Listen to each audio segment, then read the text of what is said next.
You be in the building. Hey, vibe with Uncle Bino. Let's go. Now happy hour things, you know. Hang out with you, babe. It's our vibe tonight. Hey, laugh and learn. We're shining bright. Oh yeah, you be stories, life lessons time. Hey, on the Uncle Beno show, everything feels right. From the streets to the world, we talk real talk. Vibes on the beat make the whole place rock. Happy hour flow with smiles non-stop. Sip and chill with you, be the energy on top. You be stories dropping them every day. Wisdom for life, the African way. From the grind to the glory, hear what we say. Tune in now, don't hang out with you, be. It's a vibe tonight. Hey, laugh and learn, we're shining bright. Oh yeah, you be stories, life lessons time. On the Uncle Beno show, everything feels right. Join the sister circle. Oh, what a scene. CC Inca, honey baby, and I be so clean. Talk love, talk life, talk dream supreme. Empowerment vibes, like a royal queen team. I'm all a Sunday school when the beat gets low. A moment of reflection, let the spirit flow. Men of God speaking wisdom, you should know. Faith and vibes on the Uncle Beno show. Hang out with you, be. Come catch that light. Oh yeah, you be stories, keep your heart so bright. Yeah. Join the sister circle, feel that fire. Oh yeah, Sunday school for your soul so right. You be nation, we rise together. Love and vibe forever. Uncle Beno show. Yeah, we outside.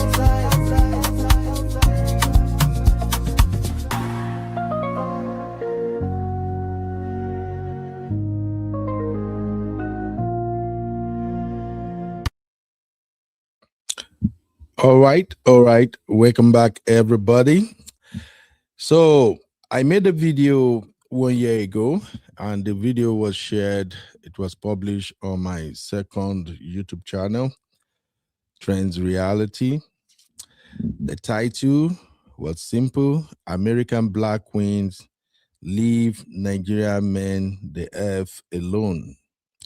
I know many of you may not remember the video because it's quite a long time.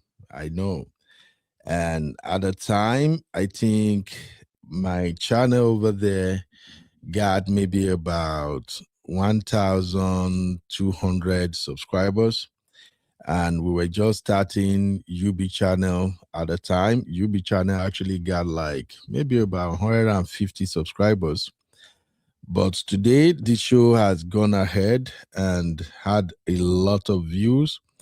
As at now that I'm going live again, the show has gathered, I think, 12,000 views. Yes, that show has 12,000 views and 400 plus comments.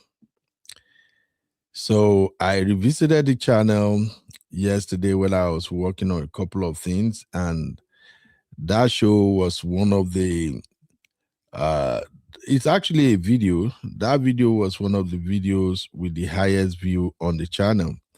I'm looking for it right now. I'm searching for it. I want to show you guys before we actually dive into this conversation. Yes, I found it.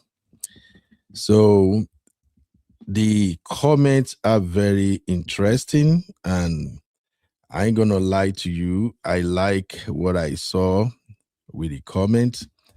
So I decided it's time to revisit it. Let's have a conversation around it. So you're welcome, everybody. Please, let me say this ahead of time. This show is not meant to bring anybody down, but rather it is to encourage folks out there. We want to encourage both men and women. And we want to remind you that when it comes to this dating scene, if you are open to any ethnicity, any race, Nigerian men will be one of the people you are probably considering. And there are certain things you should know about Nigerian men before you date them or you marry them. So, on that particular content, I highlighted about 6 areas that Black American women need to know before they say I do to a Nigerian man. I remember I spoke about the fact that we don't joke with our parents. I also highlighted the fact that Nigerian men don't do 50-50. I shine light on the fact that Nigerian men are not homosexual. We don't live with women. We actually take care of our women. I also highlighted the fact that Nigerian men, some of them may likely cheat on you. If you know cheating is your deal breaker, just don't even entertain Nigerian men. I think I pointed all of that out on that particular clip. And it got a lot of people talking. People were like, yes, let's talk about this. Why some of them are angry. Some of them actually appreciate the fact that I emphasize the importance of understanding the mindset of a typical Nigerian man. So today I will be going through all the comments and I want you guys to bring it 100. Be honest with me. Don't worry. I'll be reading the comment. We dissect it together. If you want to hang out with me in the studio, you are free to hang out. In fact, right now, I'm going to share the studio link as early as possible. And for those who are likely at work, because right here in America, today is a public holiday. I don't know, maybe it's not public holiday in all the states, but in the state of Texas, today is a public holiday. So if you are at home right now, you're chilling and you want to be part of the conversation, please do not hesitate. The number to call is right there on the screen. The number is +152 595 6569. Again, the number is 512 595 6569. And if you want to hang out with me, please enter the studio. But first, before we go on, let me start the show with this clip from a brother. And the topic here is similar to what I covered. He actually said, what African American women really think about Nigerian men. This interview was done by Teju Babyface, of course. So shout out to Teju Babyface. You can go to Teju Babyface YouTube channel to watch the complete video. But here is a snippet from the video. So then they also have this notion that we lie, that we don't have a wife back home in Nigeria. So it's now left to you to convince her that you don't have. Even if you have, nothing stops you telling her that, look, we are divorced. But look, we are polygamists by nature. She's not here. I'm here with you. And I have divorced her. So, but the fact that we are unable to convince them that we don't have a wife back home before coming here to marry is an issue. The fact that we cannot live according to rules with them, rules of engagement when it comes to love, it's a problem, you know? So they do not trust us. An African American woman, at the beginning of toasting, 2 things: trust and no cheating. No lies, no cheating. So once you're able to live by the 2 rules, you're good to go in Nigeria. So it's now left to you to convince her that you don't have. Even if you have, nothing stops you telling her that, look, we are divorced. But look, we are polygamists by nature. She's not here. I'm here with you. And I have divorced her. So, but the fact that we are unable to convince them that we don't have a wife back home before coming here to marry is an issue. The fact that we cannot live according to rules with them, rules of engagement when it comes to love, it's a problem, you know. So they do not trust us. An African American woman, at the beginning of toasting, two things: trust and no cheating. No lies, no cheating. So once you're able to live by the two rules, you're good to go. And how do you live by two rules? Is it possible for an average Nigerian man? You know, lies is you are supposed to be home at 2. You are not home until like 5, and you lie. You do that 2, 3 times, 4 times. Oh, my change or what? Oh, I know you're not going to find it easy. You know, things will change. So that's where the problem starts. In my own situation, the first 6 months, I was home, not going anywhere. And why? I did not know that she doesn't have an African-American friend. She only have Nigerian friends. So she knows everything about us. So she believed that if I go out, I'll be advised wrongly in our own context, that I'll be advised wrongly. And once I'm advised wrongly, that might affect our intention.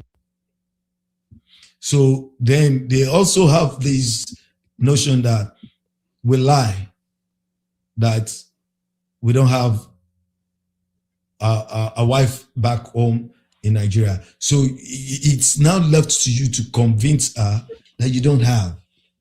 Even if you have, nothing stops you telling her that, look,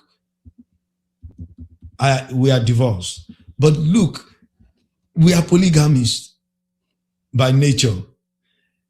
She's not here. I'm here with you. And I have divorced her.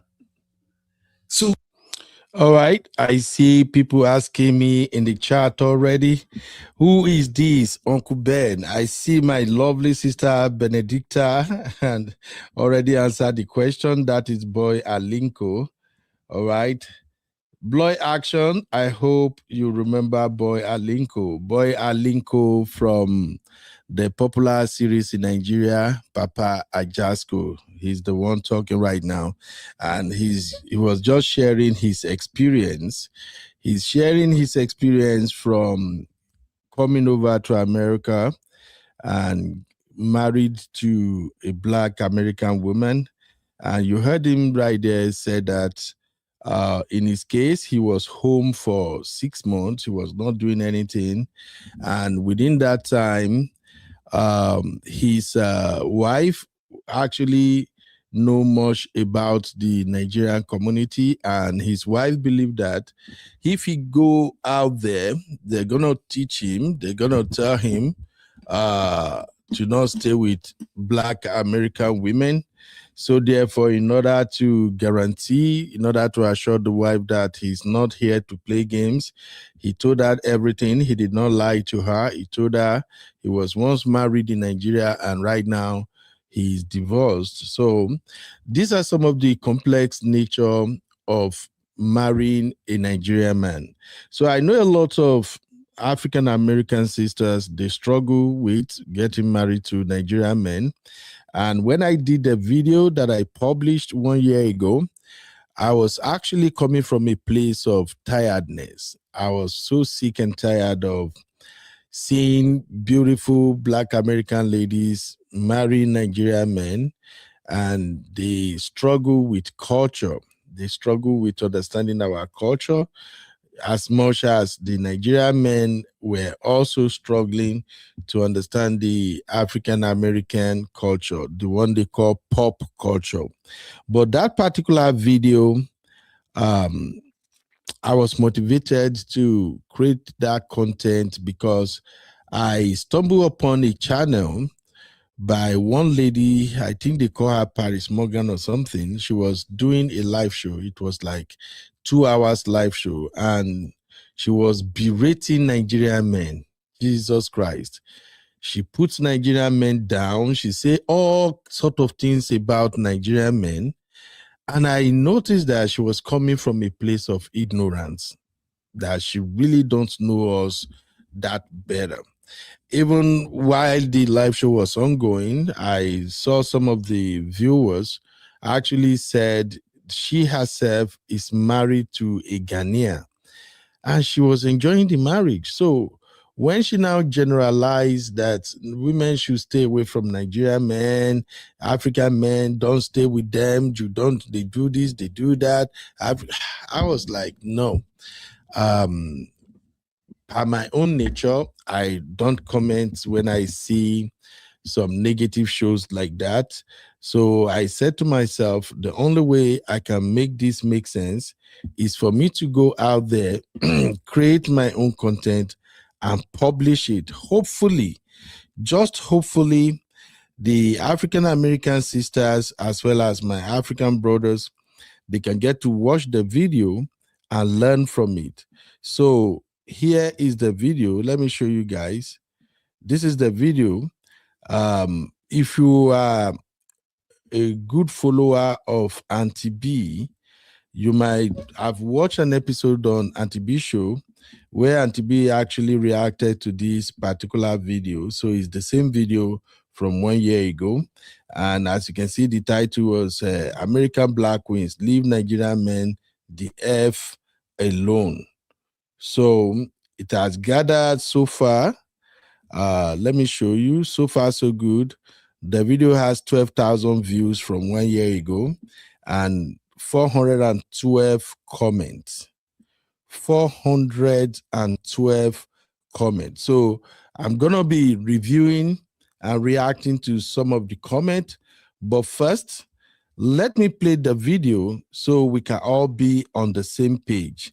If you are with me, we're going to do this shortly. Shout out to my sister, Doopsy. I see you, Sister Ada. Sister Yvette, you're welcome. Uncle Dio. And I see Give Last, you're welcome. Give Last, say no scammers. All right, thank you. I see you, Sam. Thank you very much. So let's watch the video together and then we can dissect it. Sister Yvette say, Uncle Beno, it depends on the circles one is in, education, profession, and zip code. Absolutely, man. Absolutely, you're right. Doopsy said, Doopsy said, I have an African American friend and I help vet the Nigerian men she date. Some of our men sometimes no they try at all. I agree with you, Doopsy. I agree 100%. Yeah, absolutely. Also, Ada is replying to Sister Yvette. What did Sister Yvette say first? Let me check. So Sister Yvette said, polygamy is by nature.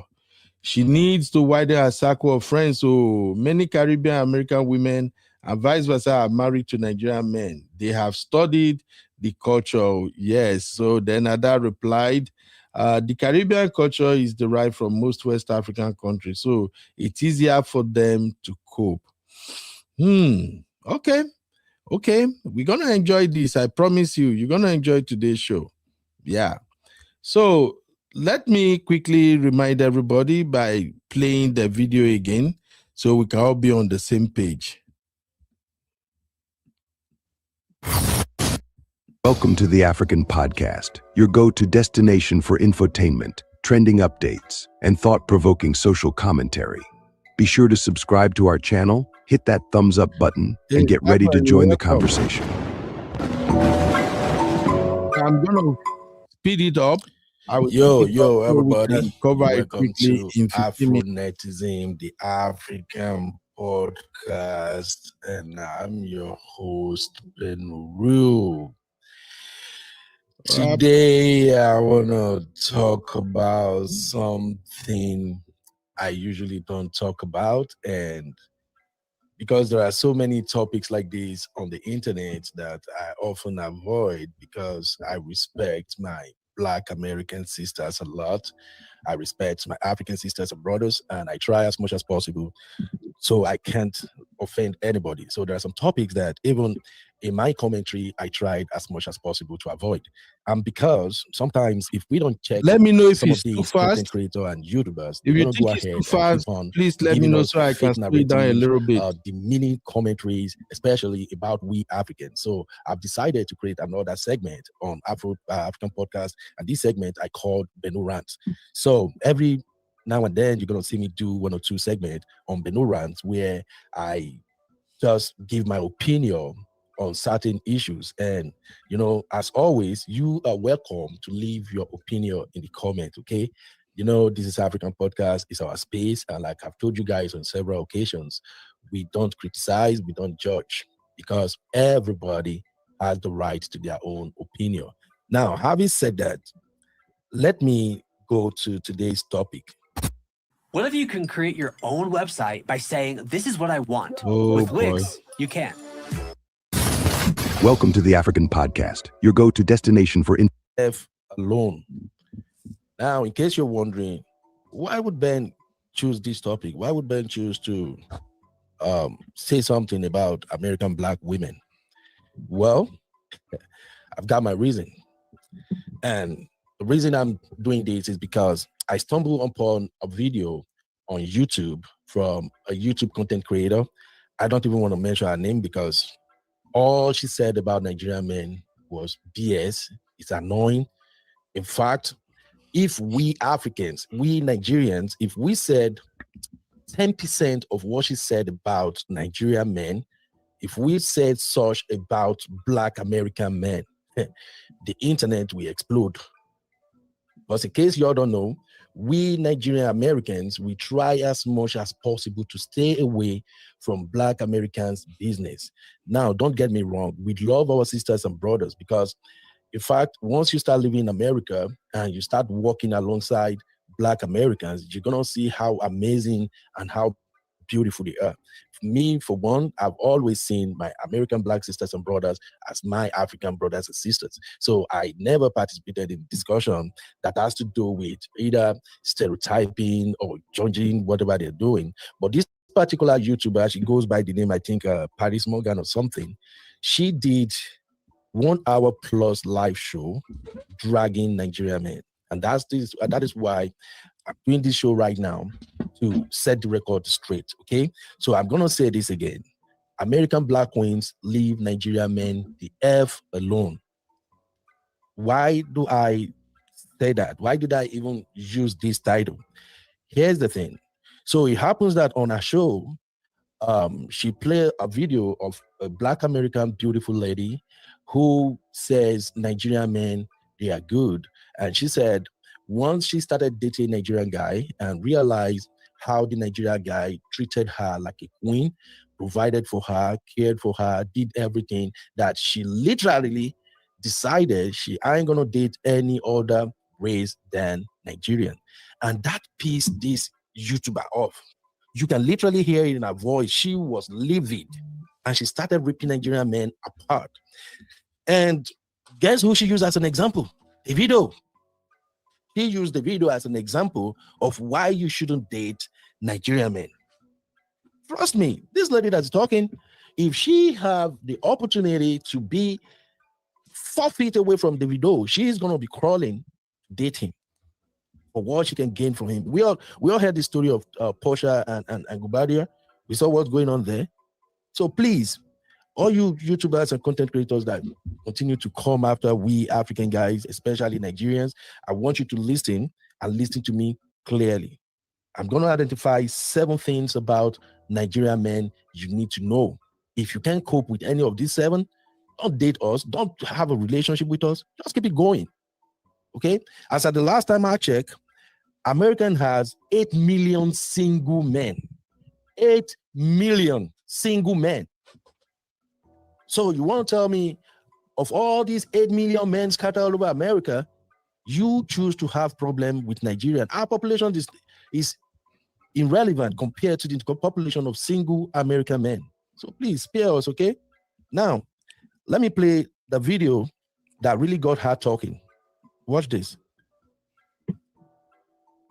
Ooh, this girl really get on my nerve.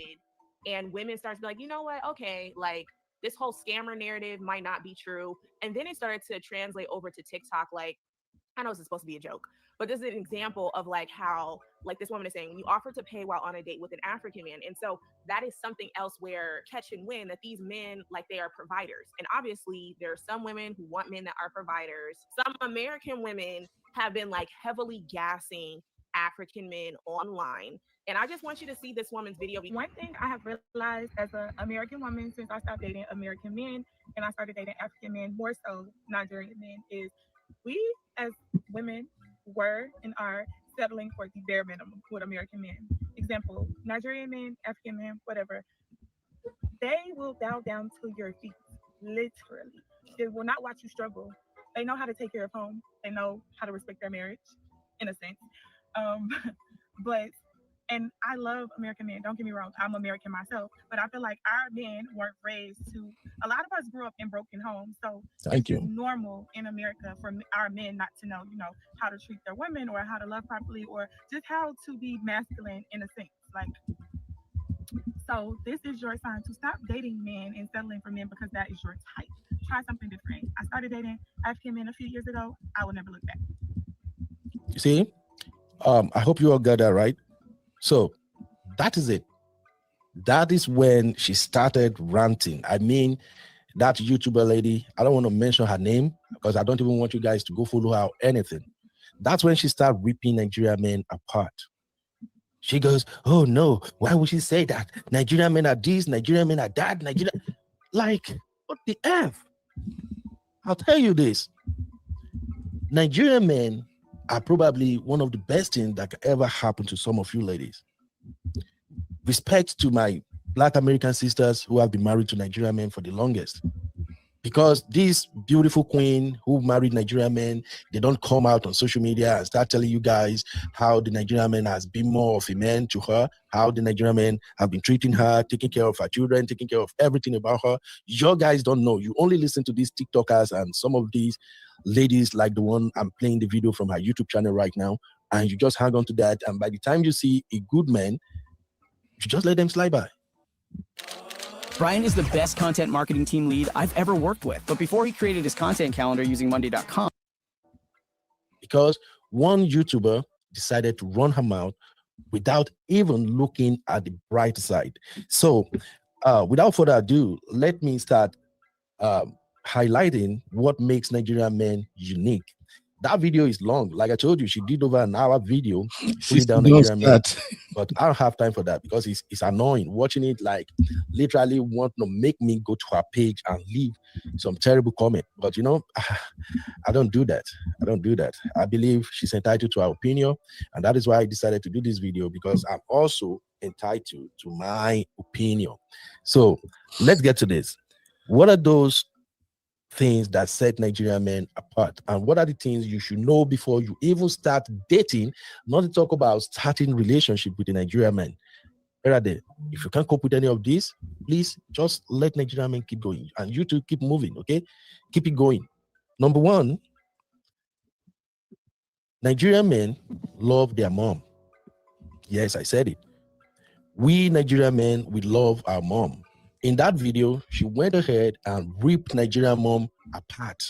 She was like, oh, when you dating them, their mom, when their mom call, they got to go and answer. When their mom says something, they listen. In fact, their mom have the final say. Yes, lady, I don't want to curse you out, but know this.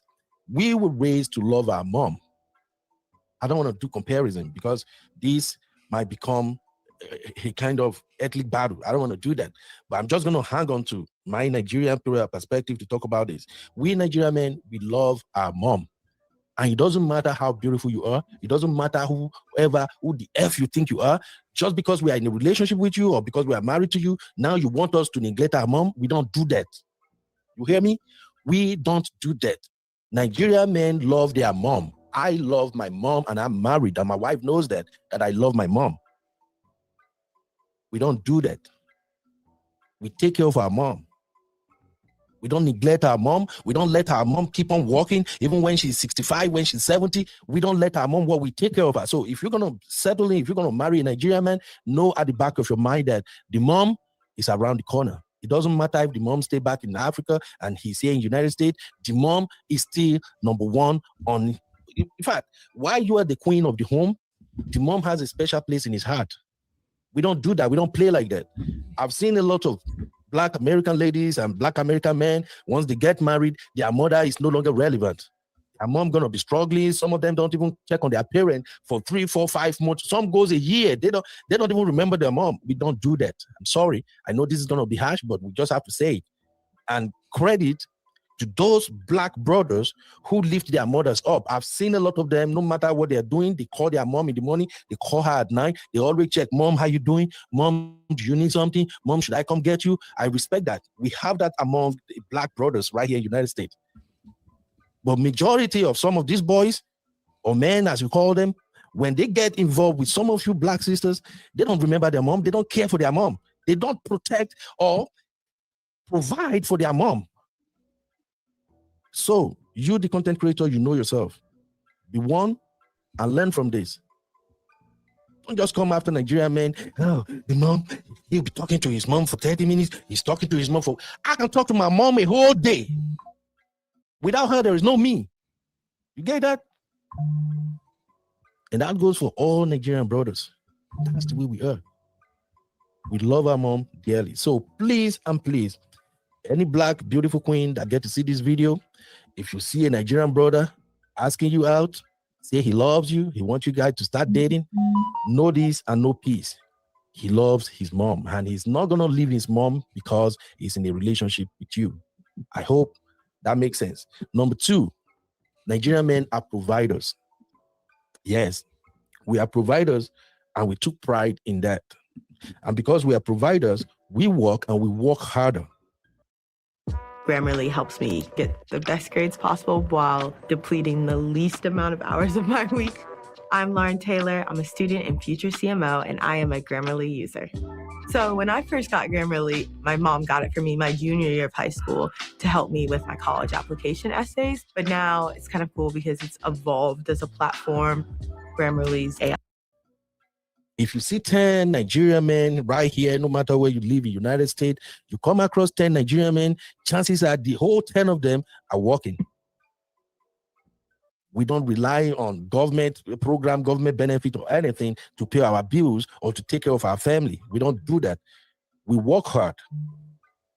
Let that sink in. And because we work hard, that leads me to the next point I'm going to tell you guys right now. It means that we are not clingy. I know if you're listening, you might have issue with my accent. I really don't care. But if you're listening, you will know what I'm saying. We are not clingy. I've seen this and I'm going to say this. We do respect to those Black brothers who went to school or get some certification and they are working hard. They are providing and protecting their family. Respect to you Black American brothers who are doing that.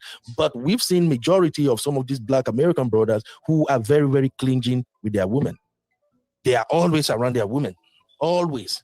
They can't even breathe without the woman. You know why? Because some of them don't have a job. They need your money. They need your money to buy their Jordan. They need your money to get a car. They need your money. They don't do nothing. And that is why Tyler Perry said, if you find yourself a brother who can pay the electricity bill, why not settle for him? Let me tell you something. We Nigerian men, we don't pay electricity bills. We pay mortgages, we pay rent, we pay car note, we pay every damn bills in the house. Don't get me wrong. We have beautiful wives, hardworking wives too that help. They also help in paying the bills. But what I'm saying in essence, we don't do no 50-50. We don't ask our women to bring 50%. We bring 50%. We don't take our women out on a date and ask her to pay half of the bill. We don't do all those BS. So I don't know. This content creator, she really got me going. She's really pissing me off real bad because she was saying all kind of nasty things about Nigerian men, and she don't even know jack about Nigerian men.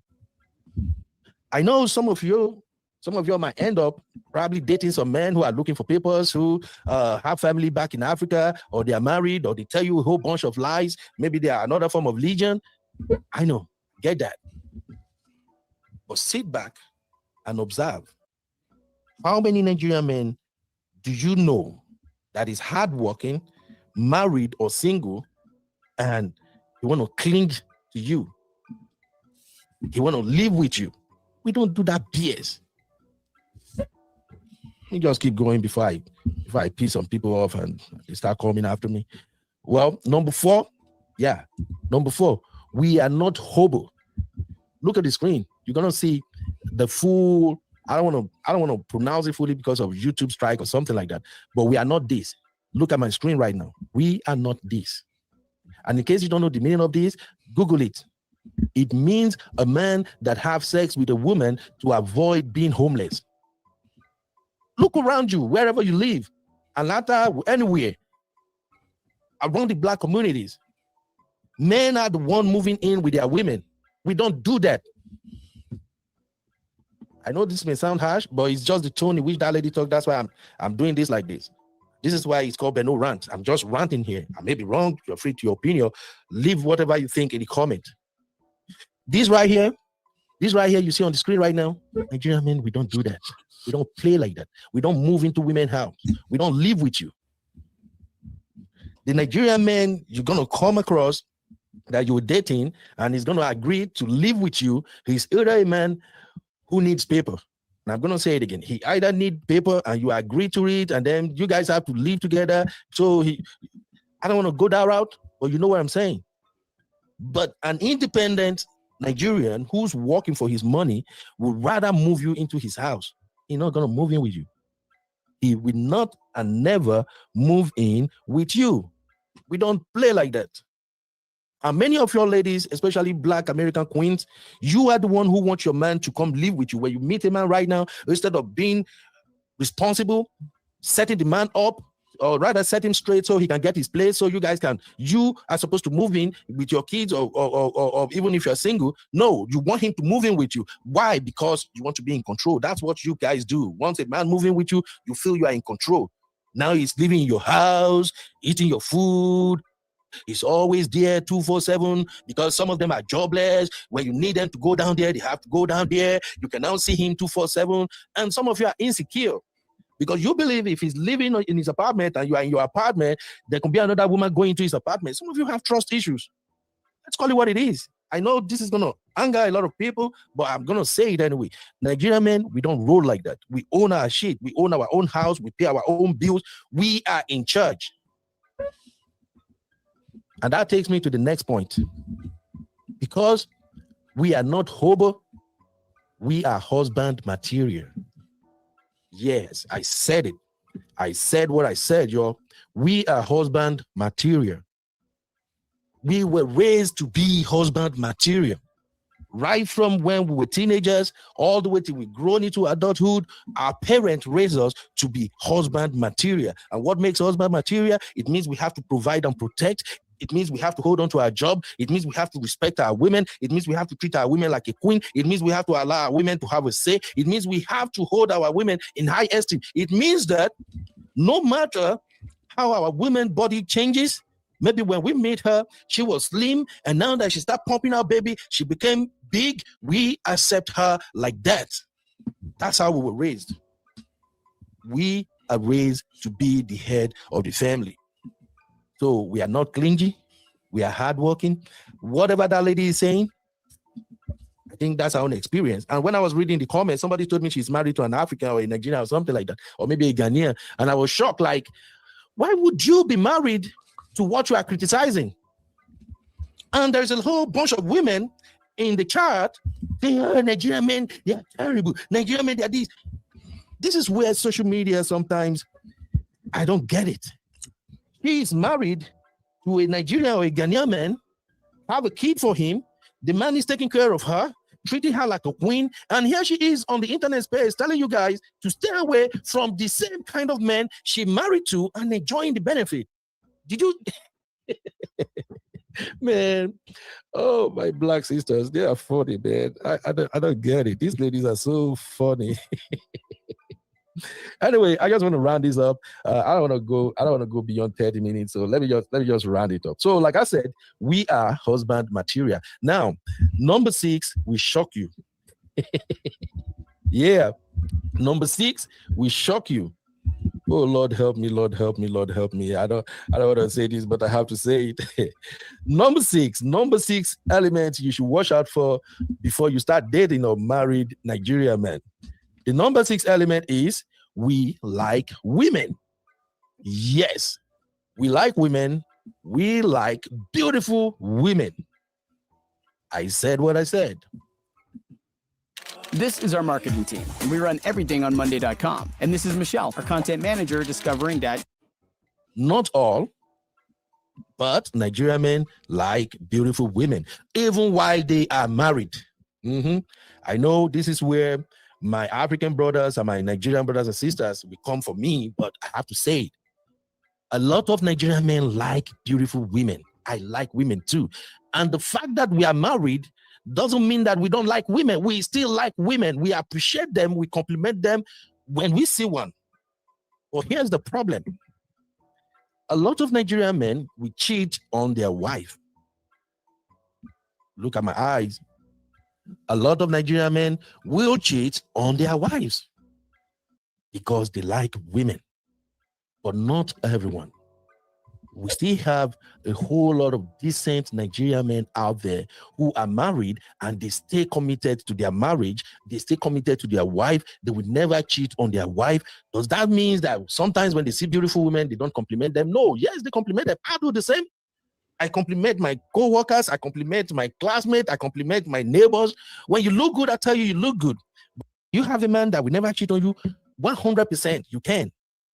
But thank God, we have a lot of decent content creators nowadays, Nigerian, African content creators who are educating our men, both men and female content creators. They are educating our men and we are improving, we are getting better. If you go to a lot of Nigerian platforms right now, you're going to see Nigerian women teaching men how to take care of Nigerian women, how to appreciate Nigerian women, how to be faithful to their women. We are improving. We are getting there. And we have a lot of pastors as well as marriage counselors who are educating Nigerian men to do better now. And we are improving. But it is not left to you, Black American content creators, female content creators, angry content creators. It's not left to you to come and lecture us on how to be a man. Lecture Black American men first. That's all I'm saying. Y'all got a lot of work to do in the Black community. Train your men and leave Nigerian men alone. We are not your problem. 8 million single men in America is enough for you to be busy, to be creating content along that line. Just forget about African men. Oh man, I just don't know. Everybody just feel they can just come on this space and start talking about African men. What is wrong with you guys? Excuse me. Man, I'm sorry. I'm sorry if you feel like I'm raising my voice. It's just annoying, you know. Well, finally, Nigerian men, we love our wife and kid. And I want you to listen right now. This is way too important. You hear me? This is super, super important. You have to listen to this. Nigerian men, we love our wife and our children. Why do I emphasize this? If you are a young lady or a single lady and you are messing with a married Nigerian man, let me tell you, he's not going to leave his wife. That's the truth. Whatever story he's telling you, oh, I don't love my wife don't do this, my wife is disrespecting me, my wife is not taking good care of me, oh baby, you are the best, I'm going to leave her and I'm going to marry you. See, that MF is deceiving you. He's lying to you. He's not going to leave his wife. Nigerian men don't leave their wife. We stay. We might have problem, but we stay. Now, there are some silly ones who think it's okay for them to leave a woman who has been there with them for over the years, raising their children, building together. Some are really them so stupid that they will leave their wife and go with the side chick. And guess what? It never lasts. They grow with the side chick, give them like a year or two, they're going to split off. But mostly, Nigerian men don't leave. Yes, we love our wives and our children. And another reason we don't leave, we don't want to pay child support. I know it sounds crazy, yeah. That's the truth. A lot of Nigerian men will not leave their wife because they are dating you as a side chick because they don't want to pay child support. We understand the value of money. We know how to keep our money. And we know it's better we stay with our kids so we can take care of them. So I'm not expecting everybody to agree with all the points I highlighted here, but this is Beno Rant. Yeah, this is just me expressing myself. I don't like when black women, black female content creators come out here and start dragging Nigerians because of oh, davido has a lot of baby mama. Oh, you can't believe this because davido is here to $8 billion estate. What kind of women will leave that? That's why Choma don't leave. Nigerian men are like that. Yeah, Akon has children all over the place. Sister, have you looked in the mirror? Have you looked in your community?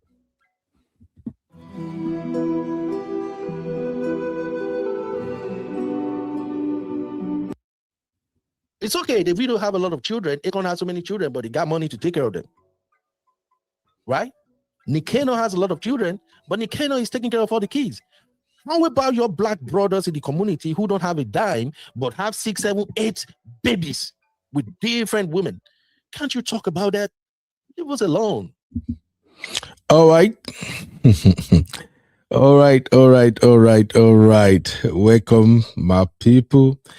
Okay, I thank everybody for listening. Now, I believe we are on the same page, right? You've listened to the video. I published that video 1 year ago, and like I said, that video has got about 412 comments, different reactions. So I want us to react to those comments together and let us extract lessons. So I'm doing this show because we have this show that I've been working on, me and my team. We're getting there gradually. In fact, I've started conducting interview with the people who applied to be featured on the Match Me show. So if you're watching for the first time and you're looking for love, you're looking for something serious, something solid, something that's going to be permanent, don't be a stranger. Fill the Match Me form.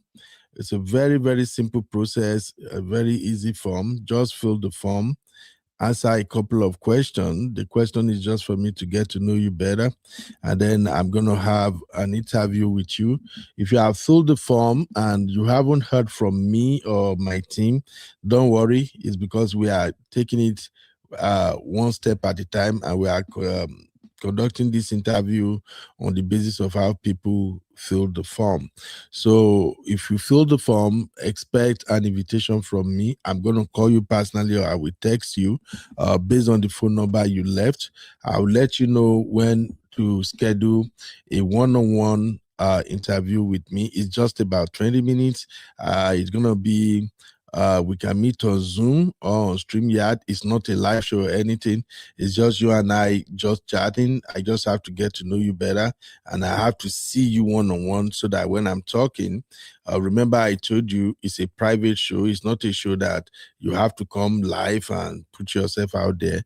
So, but I have to see you to know that, okay, this person is real. And remember, when you fill the form, you're also going to leave your social media handle. Before I contact you, I would have checked your social media to ensure that you are actually the person you say you are. So when I have that meeting, that is just for me to see you. And then we can go over one or two things based on the information you supplied. So because we have this show coming up, I remember that video and I feel like, okay, let's go and address some of the issues that were raised in the comments of that video. The purpose is to extract lessons. Now, another reason why I'm doing this is because I know there are many great guys in Nigeria and many great ladies in Nigeria. In fact, they are wife material. Well-behaved, educated, hardworking, and loving people, both men and women in Nigeria and across Africa.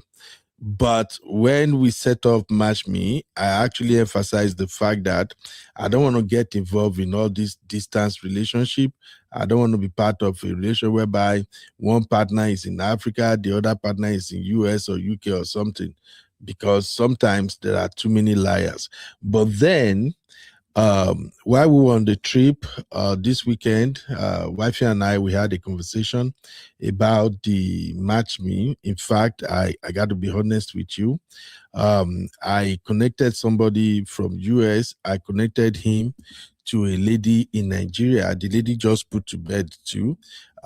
They've been together now I connected them about 3 years ago. They've been together, living together for almost a year. Although the guy do travel to Nigeria, and ever since the lady came, the guy has been full of praises.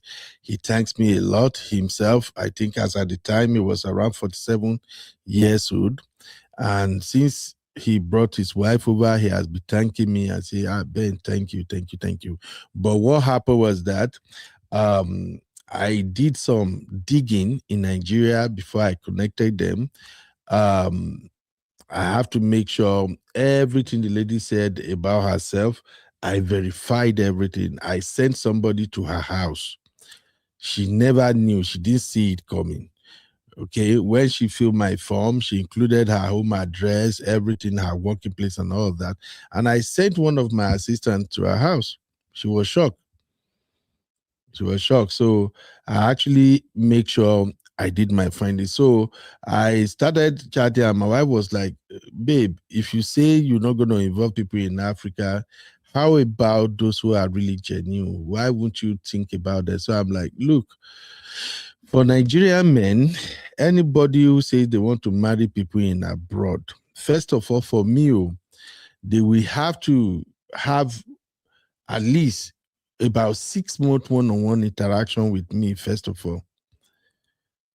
I have to mentor them, and I have to be sure that they're not going to be a stupid people. And I told wifey, I don't even want to go there itself. Let's just forget about it. But again, when she said it, I started thinking about it. There are people really who are genuine. There are men and women who are genuine in Nigeria, in Africa, in Ghana, that they are not going to play game. They're not going to do anything. They are just searching for love, just like everyone. What about if I can organize, if it is even twice a week or one time a week, get to meet with them, start talking to them about life in America, how to treat women or men in America, what to expect when you come over to America, and then get my lawyer involved. If you finally find love and you fuck up, so they can sue your ass. But that's a conversation for another day. I'm just trying to tell you how I came about doing this show that I'm doing right now. So yesterday, after church, I was just kind of sitting there in the living room at my guy place, and I was thinking about it. And I said, oh, let me go back and check this video. What are the major things people are complaining about? And that is when I went back to visit this video that I published 1 year ago. And that's why I want us to go through the comments together, and then we can both agree and disagree on some of the issues that people are raising in the comment. I see you, baby girl Zeno. What's up, mommy? How you doing? Uncle Dayo, I see you. All right, I'm going to start going into the comment from here. So I will start with the comments we have right here now, and then I will move to the video. So thank you, everybody, for watching.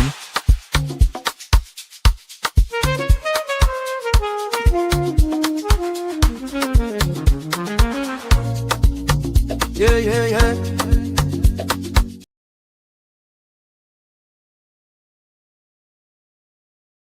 All right. My sister Yvette in the building. Ice, Misty. Thank you, everybody. All right. So let me just go by the comment here. First of all, please answer these questions for me to make it make sense. Is Davido a good example to measure Nigerian men? So drop your thoughts in the comment. When we talk about how Nigerian men behave, in terms of cheating, in terms of having multiple children, in terms of all the craziness that is going on, and considering the fact that Davido is equally rich, tell me, is Davido a good example? Should people base their understanding or interaction with Nigerian men generally on the basis of what they know about Davido? Please drop your take in the chat. All right, that is first thing first. So in the course of this show, when the video was playing, Auntie Yvette said, social media is not real, UB. People pretend a lot. Absolutely. A lot of people they pretend a lot. Some people are having some bad experiences in their home, and they will come to social media to say something completely different. And some people, they are having great relationship, great marriage, but they will come on social media and they will start talking about the toxicity of marriage. So sometimes you really can't rely on the information people put out there on social media. So, Auntie Yvette, I agree with you. Zeno said, who are you and what have you done with UB? Oh, Zeno, that was the video I made 1 year ago. There's this lady that was just berating Nigerian men, and I just feel like, let me respond to what she did by making my own video. As I say, with your full chest, UB, yes, with my full chest too. I admire women. I compliment women. You are my colleague, you are my friend. Even right here on this our channel here, you look good, I tell you, you look good. You look beautiful, I tell you, you look beautiful. Does that mean I have to mess with you? No. The same goes for Nigerian men. Nigerian men, we are what we are. For the fact, faithful Nigerian man doesn't mean that because he's faithful, he will not compliment ladies. It doesn't mean that maybe because he's complimenting lady, that means he want to mess with that lady. No, we don't. People just have to understand. Okay, thank you, Sister Yvette said. Complimenting a lady is not cheating. You are right, Yubi. Thank you, Sister Yvette. All right, let's keep it going. I see you, Misty. As I say, Nigerian men don't even leave their, exactly. Nigerian men don't even leave their wives to follow Nigerian women, let alone others. Absolutely. So thank you for understanding that. What we were saying there is that, yes, Nigerian men, they will cheat.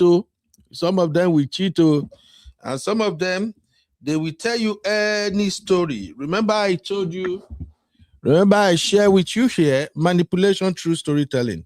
Some Nigerian men will tell you all cock and bull story about their marriage just to lay you.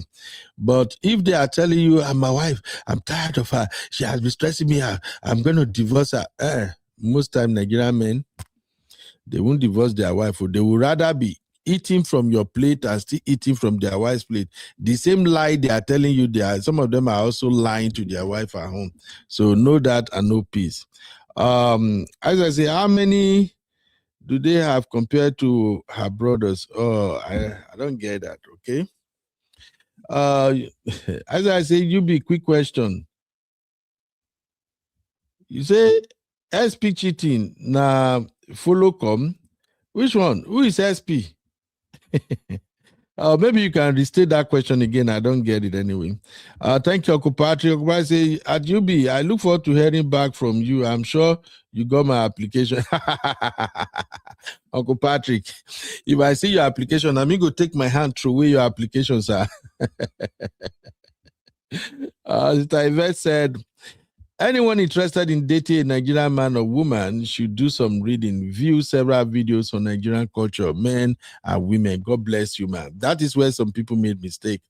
I think what I see that are very common with our Black American sisters and even some of our African sisters right here in abroad.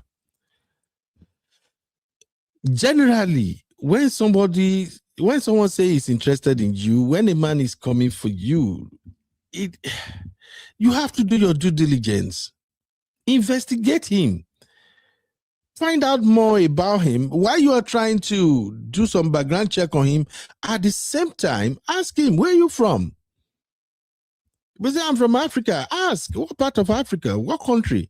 Because sometimes people don't even know that in Africa, in each country, you have people with different language, cultural practice, traditions, and all of that. It varies.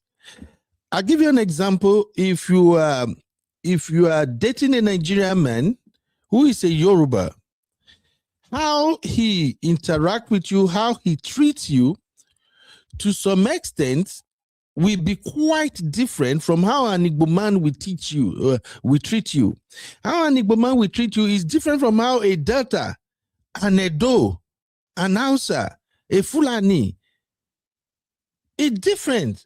So you have to do your due diligence, do your homework, learn about their people.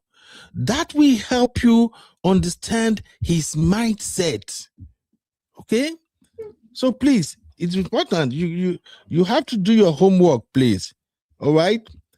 Ogba say no, Zino. My daughter also applied. I'm looking out for her by putting UB on the radar.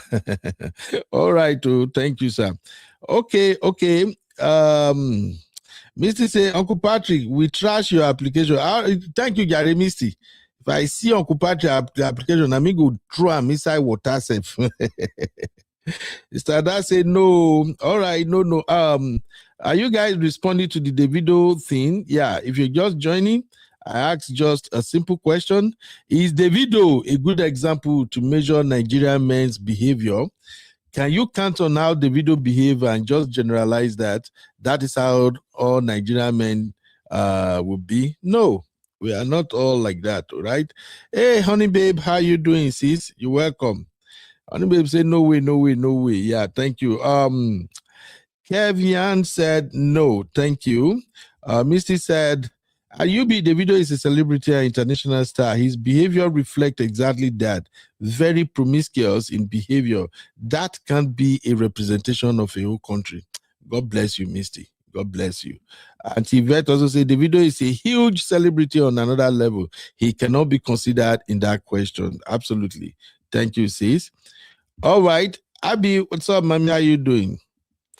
Abby is asking, are you people sure? So, Abby, are you saying the video is a yardstick to measure the whole Nigerian community? Nigerian men? No, Abby, it doesn't work like that. The video is far from what the vast majority of Nigerians represent. And the reason, first of all, is the fact that Davido is a celebrity. Women literally throw themselves on him. And two, him himself is promiscuous. He hop on anything. Before Chioma came and helped me save him. Chioma is Davido savior. So we can't use Davido to generalize on the whole African or Nigerian men. Benedita, what's up, my namesake? How you doing? Benedita said, Uncle Ben, every man has his own flaw. Every man is unique in his own way. God bless you, my sister. That is exactly what I want people to understand. All right. Now, let's go back to this video and the comments. All right. Let's go to the comment section and see what people are saying. So, first off, I dropped my own leading question under the comment. I asked, why do African American content creators hate Nigerian men? Drop your take in the comment. 23 people replied to that, but this is not about my own comment. It is more about what people who watched that video are saying. So let's go. This one came from Doris Alfred. This is 1 year ago. Doris said, ladies, go where you are loved and accepted. Yep. And Connie Adams said, I love a man that loves his mom and family. Yeah, these are comments that actually supported the first point that I raised, that as Nigerian men, we don't play. We don't play with our mom. We love our mom. And I'm going to be honest with you now. I'm still going to say it again, but listen to me and how I want to say this. Nigerian men, we love our mom. In fact, let me break it to you. Our mothers come first. I know a lot of ladies, especially these modern day ladies, they don't want to hear this. It pisses them off when they hear that. But the truth is, if you want to deal with a Nigerian man, you need to know where we stand. As Nigerian men, me, including myself, our mom comes first in everything. Now our mama first. But here is what you should pay attention to. The fact that our mom comes first doesn't mean that when it comes to love, romantic love, marriage, it doesn't mean that for great men, great Nigerian men who really understood what it means to cleave to their wife, they do understand that the wife also comes first. The question now is, how can you say two women come first? Oh, you say your mother comes first, and now you are saying your wife comes first. How is that even possible? Yes, it's possible. What possible is that these two people are love on a different level. The love between a Nigerian man and his mom is not the same love between a Nigerian mom and his wife, especially those who carry better head. They know how to balance this love. They know where mama come first and where wifey come first. And the smart Nigerian men, the real men who have really grown over the years, who have had a lot of experiences, they know that you can never ever put your mom and your wife in a position whereby it seems like they are competing. If they are competing for your attention, you're wrong. If they are competing for you to take care of them, you are wrong. If they are competing in a way that your wife and your mom are becoming like enemies, like they are becoming rivals, the fault and the blame is on you as a man.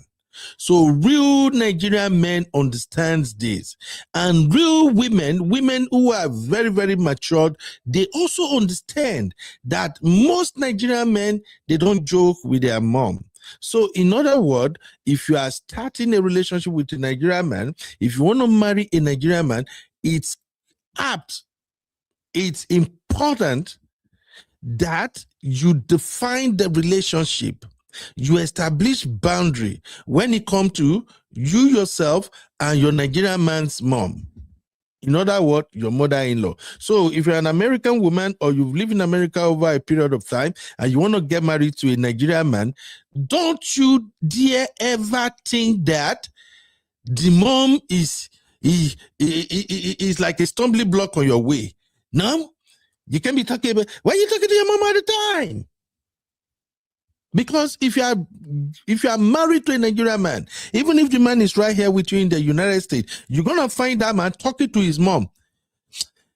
No Nigerian man can go like 2-3 days without being on the phone with their mom.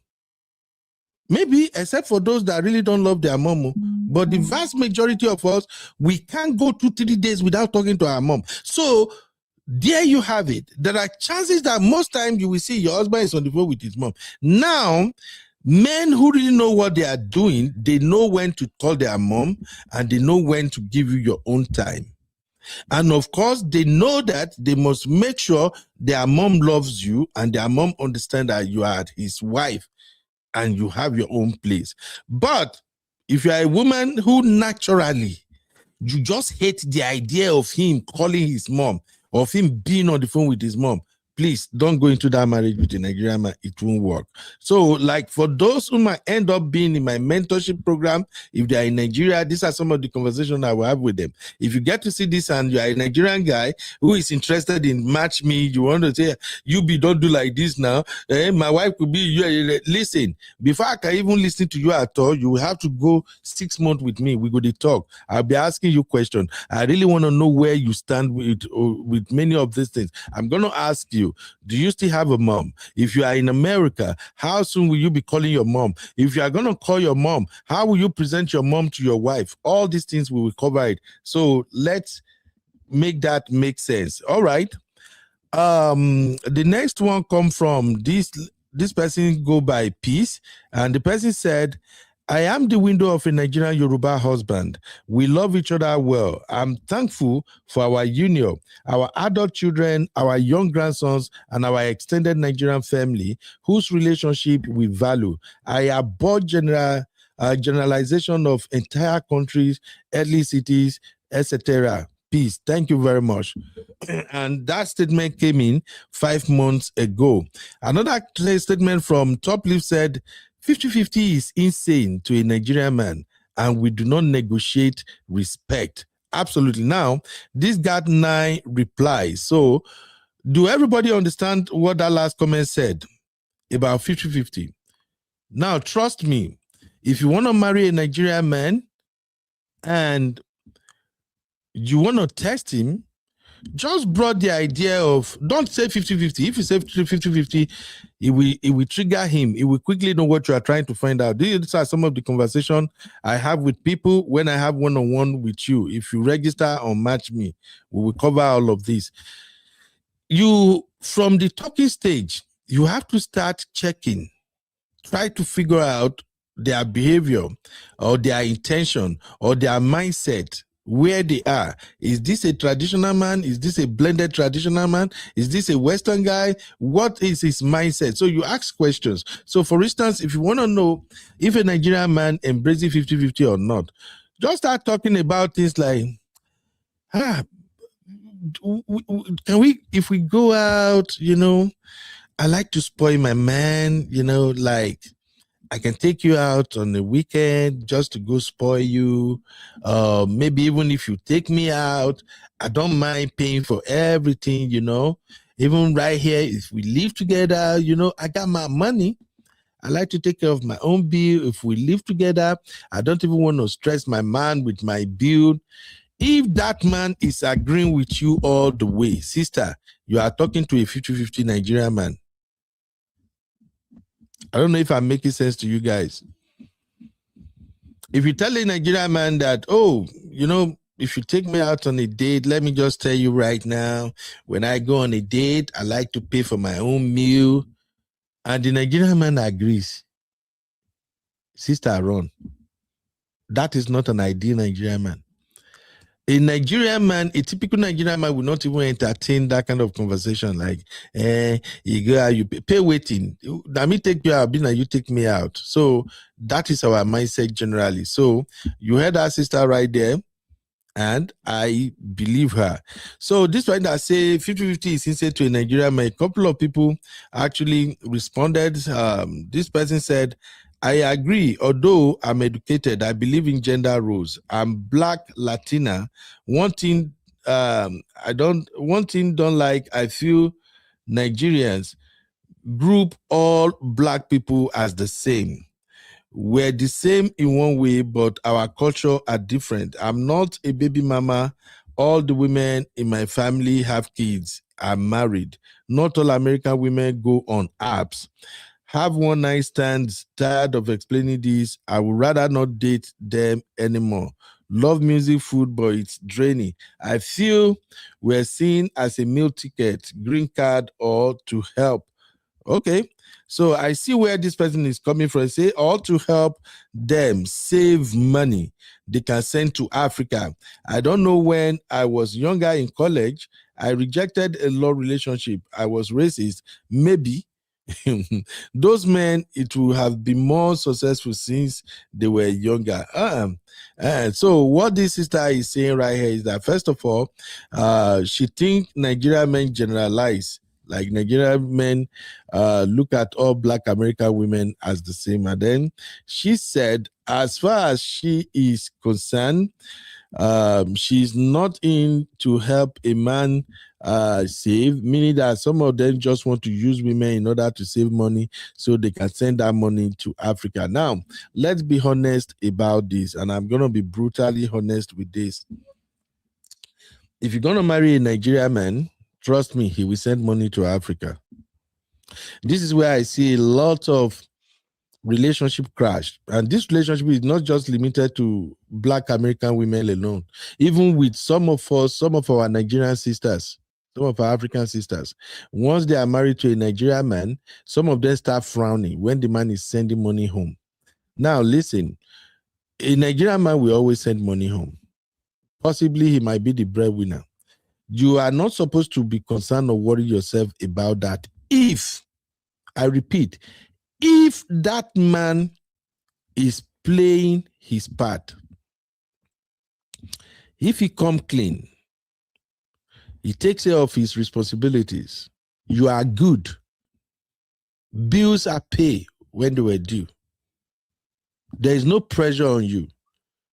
The money he's sending to Africa is his money. As soon as you start worrying yourself about that, your marriage will crash. You will have problem with a Nigerian man. I know many folks who right now, even some of them, their marriage is shaking right now. Just because of this idea, a lot of Black American ladies, I'm not saying everyone, but a lot. In fact, I can say 70 to 75% of Black American women, they can't stand it that you are sending money to somebody back home in Africa. Please drop your comment. Let me know if you agree or disagree with my views. We are here to learn, okay? Just give me a second. Drop your take in the chat. Thank you. DJ, turn them up. Hey. We outside tonight. Oh yeah. Everybody move your body. From the moment that the beat drop low, see everybody start to move slow. All right. Thank you very much, everybody. So, as I was saying, Nigerian men, yes, we send money home. You can't fight it. Do we always have people who count on us? We have people who depend on us. That is what we call black tax. So, if you are going to be marrying a Nigerian man and you have issue with him giving money to his family or friends back home, una go fight. Okay, so no this and no peace. All right, let me go to our comment here real quick and see what people are saying. Welcome, Sister Yinka. How you doing today, man? As I said, you see, mindset is the baba. People's mindset is the real wahala.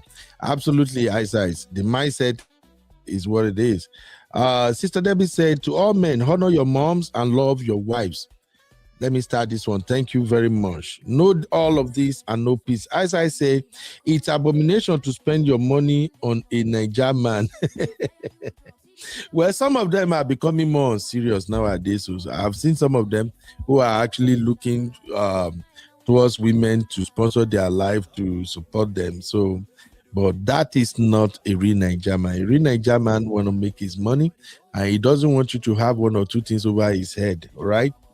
Mr. Say, you be with which African does not send money back to Africa? Come on. Misty, some people don't know. And this thing about sending money back to Africa is not just limited to Nigerian men alone or African men alone. African women also send money to Africa. So please listen. If you happen to start dating, or you are in a relationship with an African woman, or you are married to an African woman, just know if she have family and friends in Africa, unless all her family members are all wealthy and rich, she will also have some black tax she's got to pay. So she will send money to Africa too, whether you like it or not. And this is where I usually preach that, hey, make your money, let her make her money. Everybody do your thing, but do it in a way that is not becoming excessive, that it will now become a problem in your marriage. So please, if you want to marry African American or you want to marry an Africa, it's very important you recognize all these points, okay? Misty also say, I think black tax requires open conversation and proper planning between the couple, because some Africans just spend too much back home. Plan properly for where you live and black tax. Thank you, Misty. God bless you for that. That's a very, very good one. Sister Yvette said, Caribbean men and women send money back to the Caribbean from their abroad. You see, we are the same thing, Sister Yvette. We're the same. As I say, leave Nigerian men for Nigerian women. Really, I don't think that's going to happen now. Even Nigerian men say, some of them don't even want to stay with Nigerian women. No. All right. Let me continue with some of the comments. Yeah. So this one is coming from Monica. Monica said, my husband is Nigerian and I let him control things and I'm good with it. He pays the bills and take care of everything. God bless you, Monica. Let me I haven't liked many of these comments. I used to go back to like them before I begin like. Now, do you agree with Monica, please? Or no, maybe I should phrase the question differently. Do you have problem with a man being in charge? If you're listening to me right now, drop a 1 in the chat if you have problem with your man being in charge. Because sometimes when we say man being in charge, some sisters misinterpret that to mean a man being in control. And to be honest, I don't see anything wrong with a man being in control. Do you have problem with a man being in control? Let's have this conversation real quick. Do you have problem with a man being in control? You have problem with man being in control in your relationship. Remember, over here we have difficult conversations. So if you're watching for the first time, don't say, what was he saying? Yeah, here we have difficult conversation. You got to be strong and matured to participate in our discussion here. Please don't take it the wrong way. We're just trying to educate each other now. Do you have problem with a man being in charge or being in control? If you have issue with that, drop a 1 in the chat. Let's have the vote. Let's have this voting, quick, sharp. Do you have a problem with a man being in charge or being in control? Now, let me shock you. There is nothing wrong with you having problem with that. And I will explain. Yes, thank you, Sister Yvette. Sister Yvette said define control, UB. Thank you very, very much, Sister Yvette. Now, there is nothing wrong if you have a problem with your man being in control. Now, when I say a man being in control, I'm using that term within the context of a man being in charge of his family, in charge of his home, calling the shots.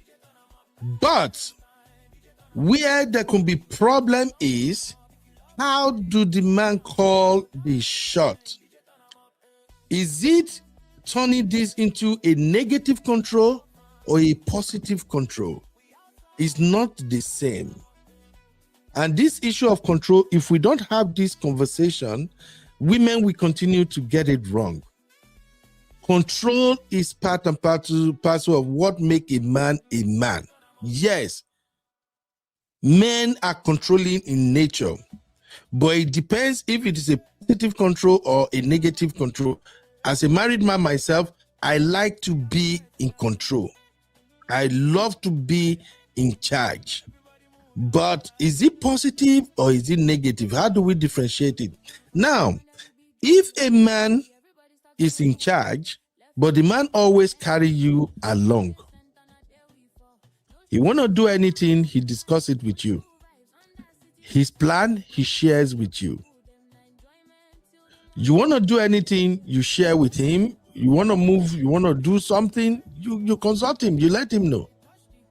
And then you both examine the situation and the man feel like, okay, baby, I think if we do it this way, it make a lot of sense. Or what do you think? That's a form of control. That is positive control. That is a man who understands that you are his partner. That man understands that you are his supporter. You are his helper. And he knows that as the head of the family, if he doesn't carry you along, he might make mistake. That is way different from a man who is backing order, giving command, moving anyhow, doing things without your knowledge. And you just find out, you ask him, he started throwing tantrum, he becomes fighting, and it becomes such a devastating situation. So please, you need to know the difference. Positive control and negative control. So that is why I ask, do you have problem with a man being in charge? And let me tell you this. A lot of women, I'm sorry, a lot of women struggle with a man being in charge, especially modern day women. They struggle with it too. Ooh, that's when they're gonna tell you, how dare you, don't you know I have this certification, I have this degree, I have that degree. Yeah. But listen, if you are such a strong-willed woman that your husband felt that he is less in control of his home, after a while, you're going to be living with a pretender. That man will start relinquishing his responsibilities to you. He will be dragging his feet in certain area. And sooner or later, a woman who's experiencing that may find herself being the only one who is into that marriage. The man has checked out a long time ago. But if that man happens to be a negatively controlling man, that is not an environment I want you to be. So if you bring this into our conversation now, Nigerian men, we like to be in charge, we like to be in control. But there are great men, real men, who, even though they are in charge, even though they are in control, they let you feel comfortable because you are involved in everything they do. So that is what the sister is saying. Now, let me come back to my question. Let's see if any sister or any brother answer my question. Do you have a problem with a man being in control in your relationship? As I said, a man should be everything except Mike Tyson. God forbid. Oh, God forbid, man. Misty say, different folks, different strokes. Whoever has good financial skills can lead, or both parties get involved. Whatever works for you goes. All right, but I have not seen the main answer. Okay, as I say, define control you be. All right. Uncle Dayo say, are you a Nigerian? Yeah, it's now. Ice is a Nigerian. No, I think Ice is Yoruba self or something. Sister Marriott, how are you doing? Sister Marriott say, no, let everyone do what they like. So, Sister Marriott, you are indirectly saying you don't like a man to be in charge, or you are responding to something else that I say, man. All right, let's keep it moving. As I say, okay, absolutely. I see. Okay, let me take this from Uncle Patrick. Uncle Patrick say, right from onset, you have to let the lady that you still have ties with your family back home. I still have Papa and Mama with siblings who I'm responsible for. Thank you, Uncle Patrick. So Uncle Patrick is responding to where we're talking about black taxes. All right. Mr. Ives said, partner and supporter, not controlling me. I think you are insinuating negative control there, Sister Yvette. Sister Olivia, how are you doing, ma? You're welcome. All right. Sister Mara say, I don't have a problem with a man being in charge. God bless you, my sister. And as I said, everyone speak English online. Real life is reality. Absolutely. Okay, Okudayo is greeting Sister Marriott. Okay, let me read some of that comments here. Code Konga said, I love my Nigerian man. Where we met, he said that he said one thing that, okay, he said that thing that you said. I have no problem with that. I wouldn't want a man that doesn't take care of his mom.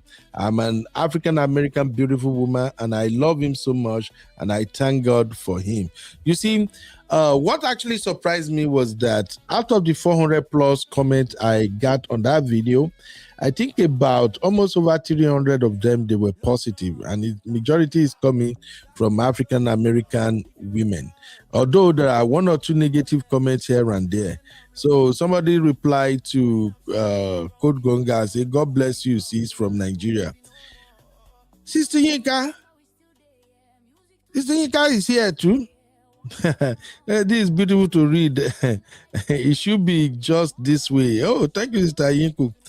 At 25, that's hilarious. So she's still married to her Nigerian and dragging them. Yeah. That content creator was dragging Nigerians like mad, or Africans generally. I'm like, Jesus Christ. You are married to an African who is taking care of you, accepted you with you, even though you've had, I think, one baby before getting married to him. He accepted your child, doing everything, and you are on social media discouraging other women to stay away from African men. That was crazy.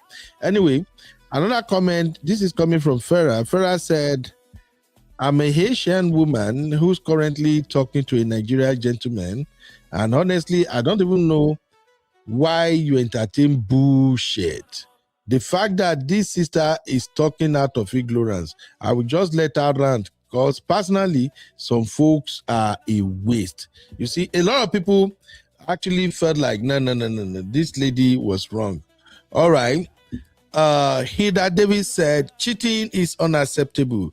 That is something I will never tolerate. My father never cheated on my mom. Cheating is the end of the marriage. I can rather remain alone. I absolutely respect this sister's comment, okay? And Jackie replied to her and said, they do cheat, like he said, very few don't.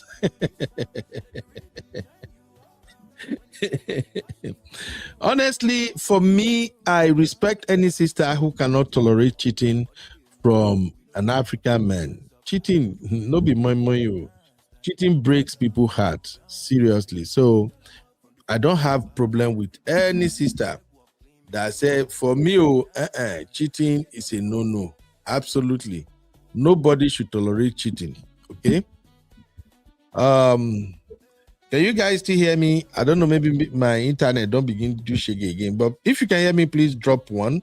Let me read more comment and then I'll come back to the chat again. Please drop one if you can hear me.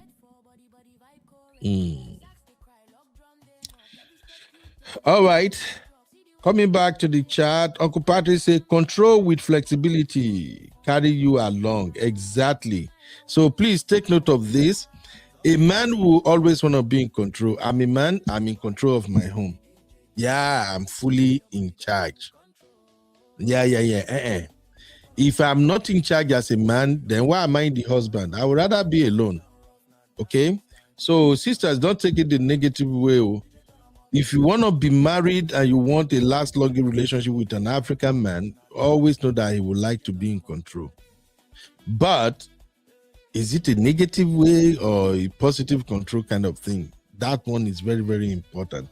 And like Uncle Patrick said right now, control with flexibility. I think that's the word I'm looking for. Control with flexibility. You let your woman make major decisions too. Don't, as a man, don't make decisions that has nothing to do with you being a man. I'll give you one example. I see a lot of men make this mistake. And I said, I'm going to be speaking about this and I will say it now. It's still part of the question I'm also asking some of the men that feel our match me from. I do ask, if you are buying a home, who decides the model of the house? What the house will look like? Furnishing the house, who call the shot?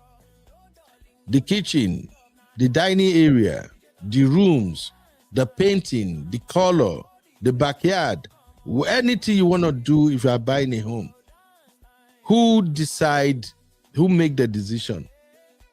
Let me give you an example now. If you're a man and you fill that form, when we have one-on-one question, when I ask you this, watch the kind of answer you give me, because whatever answer you give me will determine if I have to recommend you to any sister at all, or if I have to turn you down personally myself. So let's play around with that. Maybe some people might learn from it. Just briefly, this scenario that I give right now, when buying a home,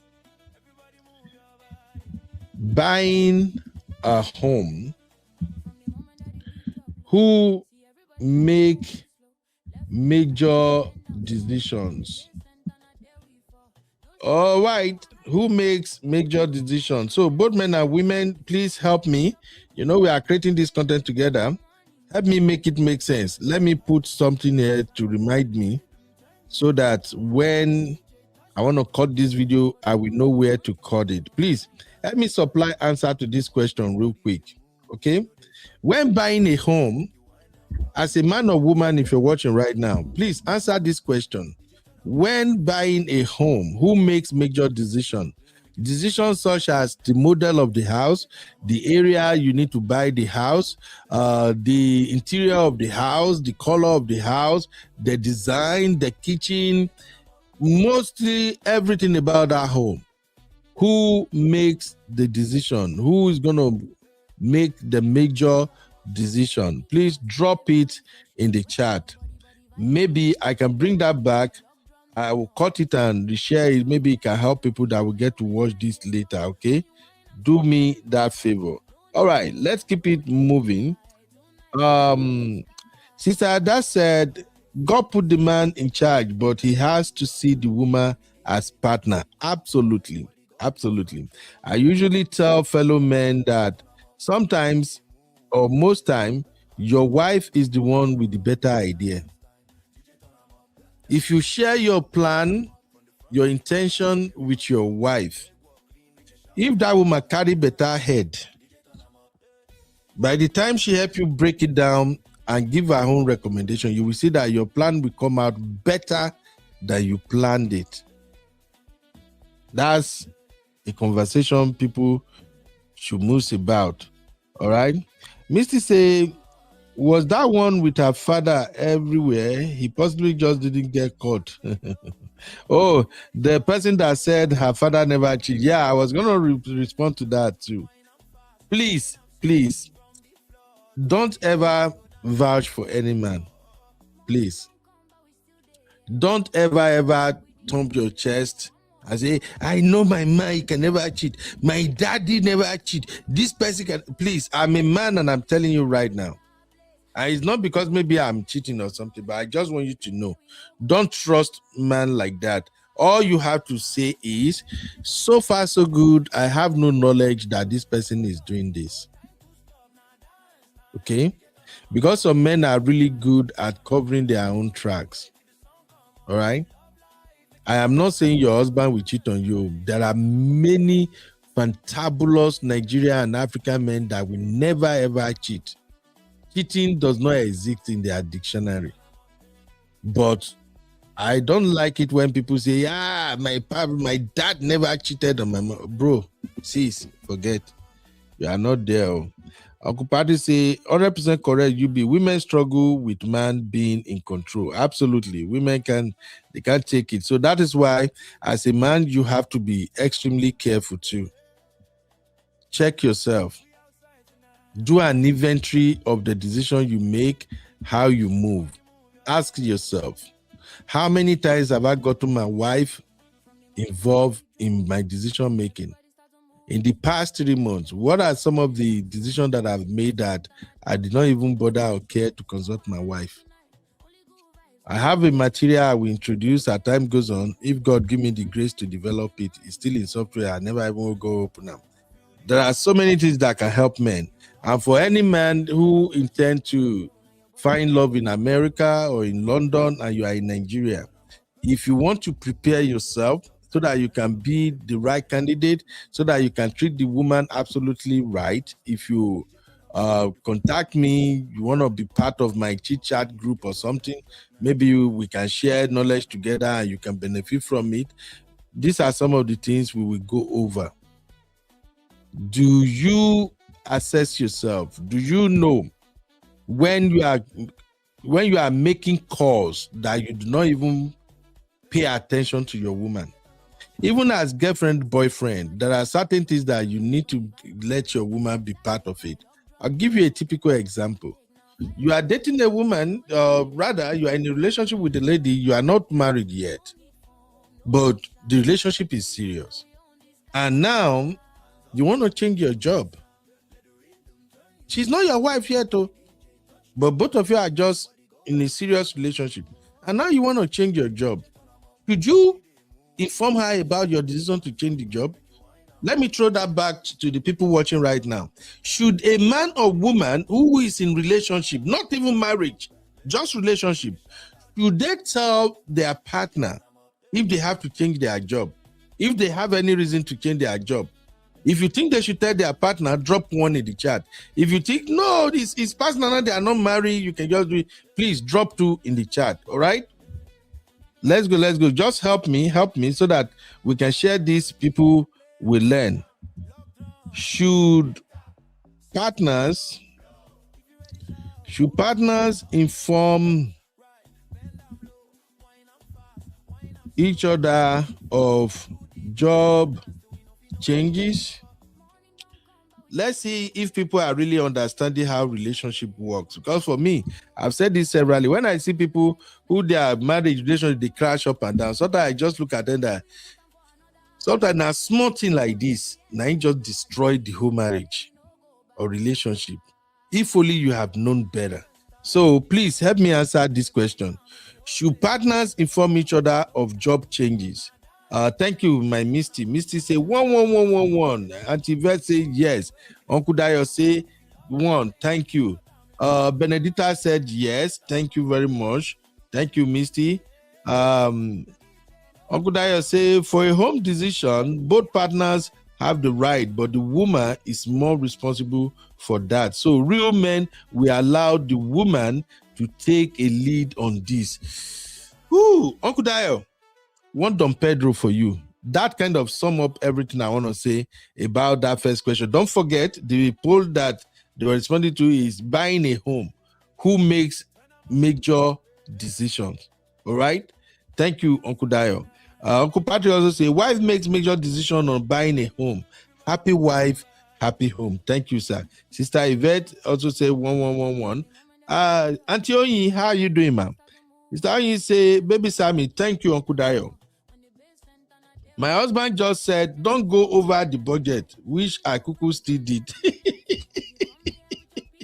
I drink water.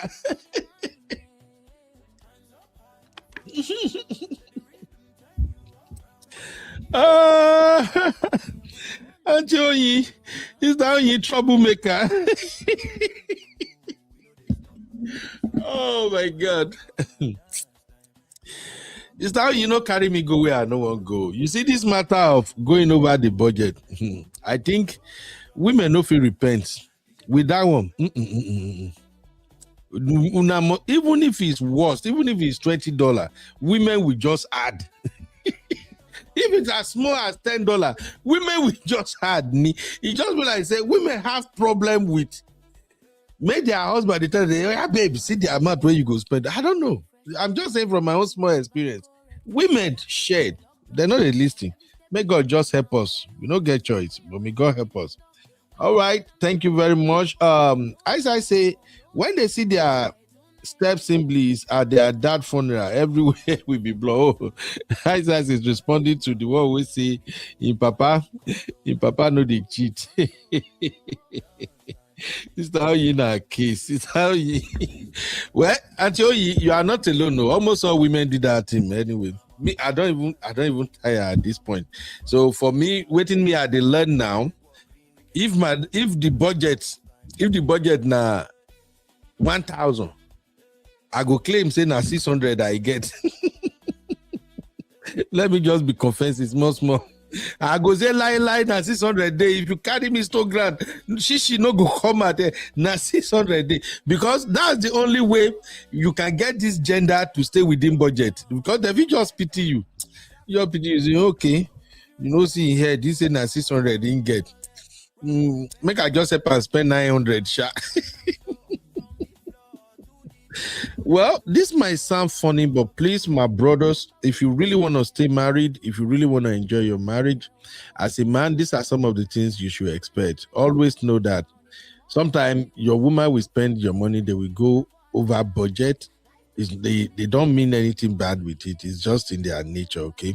And that does not mean that maybe they are not considering your... Sometimes when they go over budget, it's because they know you can afford it. I can tell you that for free. Although for the inexperienced ladies, maybe some of them are doing it out of ignorance, but most experienced ladies, if they go over budget, they know you can afford it. They know say all those money you are just playing. They play. All right. So responding to the second question, should partners inform each other of job changes? I think majority of the answer I get is one yes, yes, absolutely. So for those of you who are looking for love, who are still searching, and maybe you'll be struggling with how can I make it work? Why can't I keep a relationship? Whether you are a man or you are a woman, these are simple things you are supposed to learn, but because there is no manual, sometimes nobody will teach you all of this. You might end up not knowing. So please listen. When it comes to decision making, even though as a man you want to be in charge, you want to be in control, always inform your partner, carry your partner along. Sometimes they see better than you, sometimes they reason better than you. I'll give you an example now. Take for instance, you work in Texas and then you see another job in California.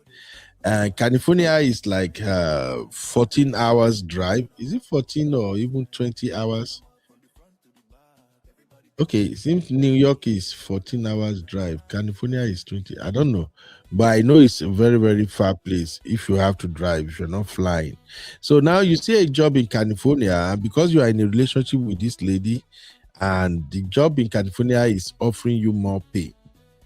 Suddenly you just feel like, oh, I got to grab this job, man. Here in America, pay raise is not a big deal. So for instance, if you work in IT and you are in Texas, maybe they pay you 10 grand. If you move to California, they might pay you 15 grand. If you are a nurse, maybe an RN in Texas, and they pay you $8,000 a month, depending on the facility where you work. If you go and work in places like California, they might pay you 15 to 16. You see, that's a huge difference, right? But here's the thing. The reason they pay that much in California is because the cost of living over there is very expensive. Housing, food, everything is expensive. Now, if you just pick up and say, hey, babe, I just got an offer. I got a new job. The pay is good. I got a job in California. I'm going to be moving down to California by the ending of this month. And this is a woman you claim you have serious committed relationship with. How does it sound? So flip it around, brother. If she's the one that come and tells you, hey, Dele, I just got this new job in California. I think I'll be moving next month. I just want you to know God has done it. Then while I come, how would you feel? You're not going to be looking at her like, really? You and I, we're in love. We live here in Texas. And now, just ending of this month, you're going to California. Those are the issues. If a man should ask that question, a woman should ask that question, why would you go to California without telling me? You don't even tell me when you are applying for this job or something. Some people will just summarize it to mean that, she doesn't love me. She's not happy for me. Or some woman will say, I don't know what kind of man is this. Can you imagine? I got a job that double my pay and he's not even happy for me. He didn't even tell me congratulations.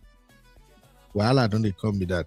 But how about you tell them ahead of time? You tell them, hey, come on, baby, I saw this job. They're going to pay more. I wanted to apply, but I feel like I should tell you first to see how we can make this work. Now you are talking. Now you can both look at both the pros and cons of that job, relating to how it's going to affect your relationship. If she is really happy for you or is really happy for you, you can both decide that, okay, since you're going to California, let me also find another job there so we can move together.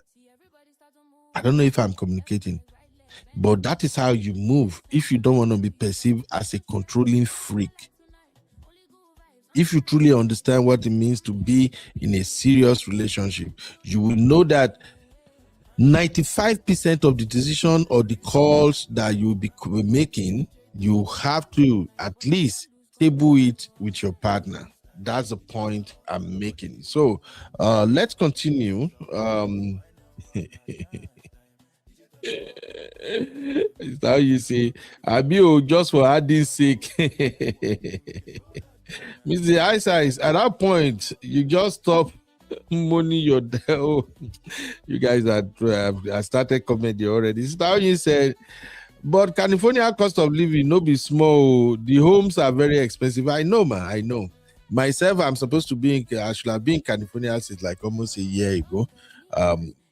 Two of my closest party, they're in California now and they are making a killing. But when I consider the cost of living and the fact that I'm gonna be paying mortgage in one side, and then I'm gonna be paying rent on the other side, and then everything, and then I won't get to see my children as frequent as I want. I just like, no.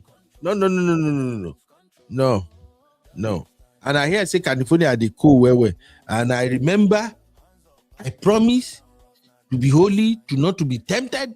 But imagine living in California and the weather is cold. There is snow. I saw there is snow. Fear catch me. Imagine that kind of cold weather. And you are alone as a man. And you are working as a nurse. And you are seeing things every day.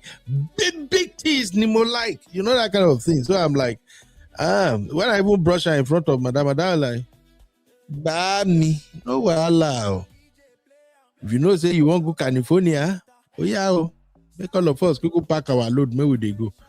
And I'm like, Eshe, I ain't going nowhere. All right. So now you say a house you will get in Texas for 500K is easily 1.2 million in California. Yes, Ationi, you really know how that place could be. All right. So let me read more comments from the show. Thank you for breaking this down with me. Another woman said, RMG said, I like that they love their mommies. God bless you, sister. I like women who appreciate the fact that men should love their mother. Ajibola said, well said, brother. I haven't said that any lady who hate Nigerian men because of his mother or because he's taking care of his mother, I've forgotten that one day she will also become a mother. And that's a very, very good one there. And this is where I want millennials and Gen Z to think twice, because now millennials and Gen Z are the one that is so quick to say, I don't want to marry a man that he has a mom. I don't want a mom that has a mom. And I'll be like, and you're a woman.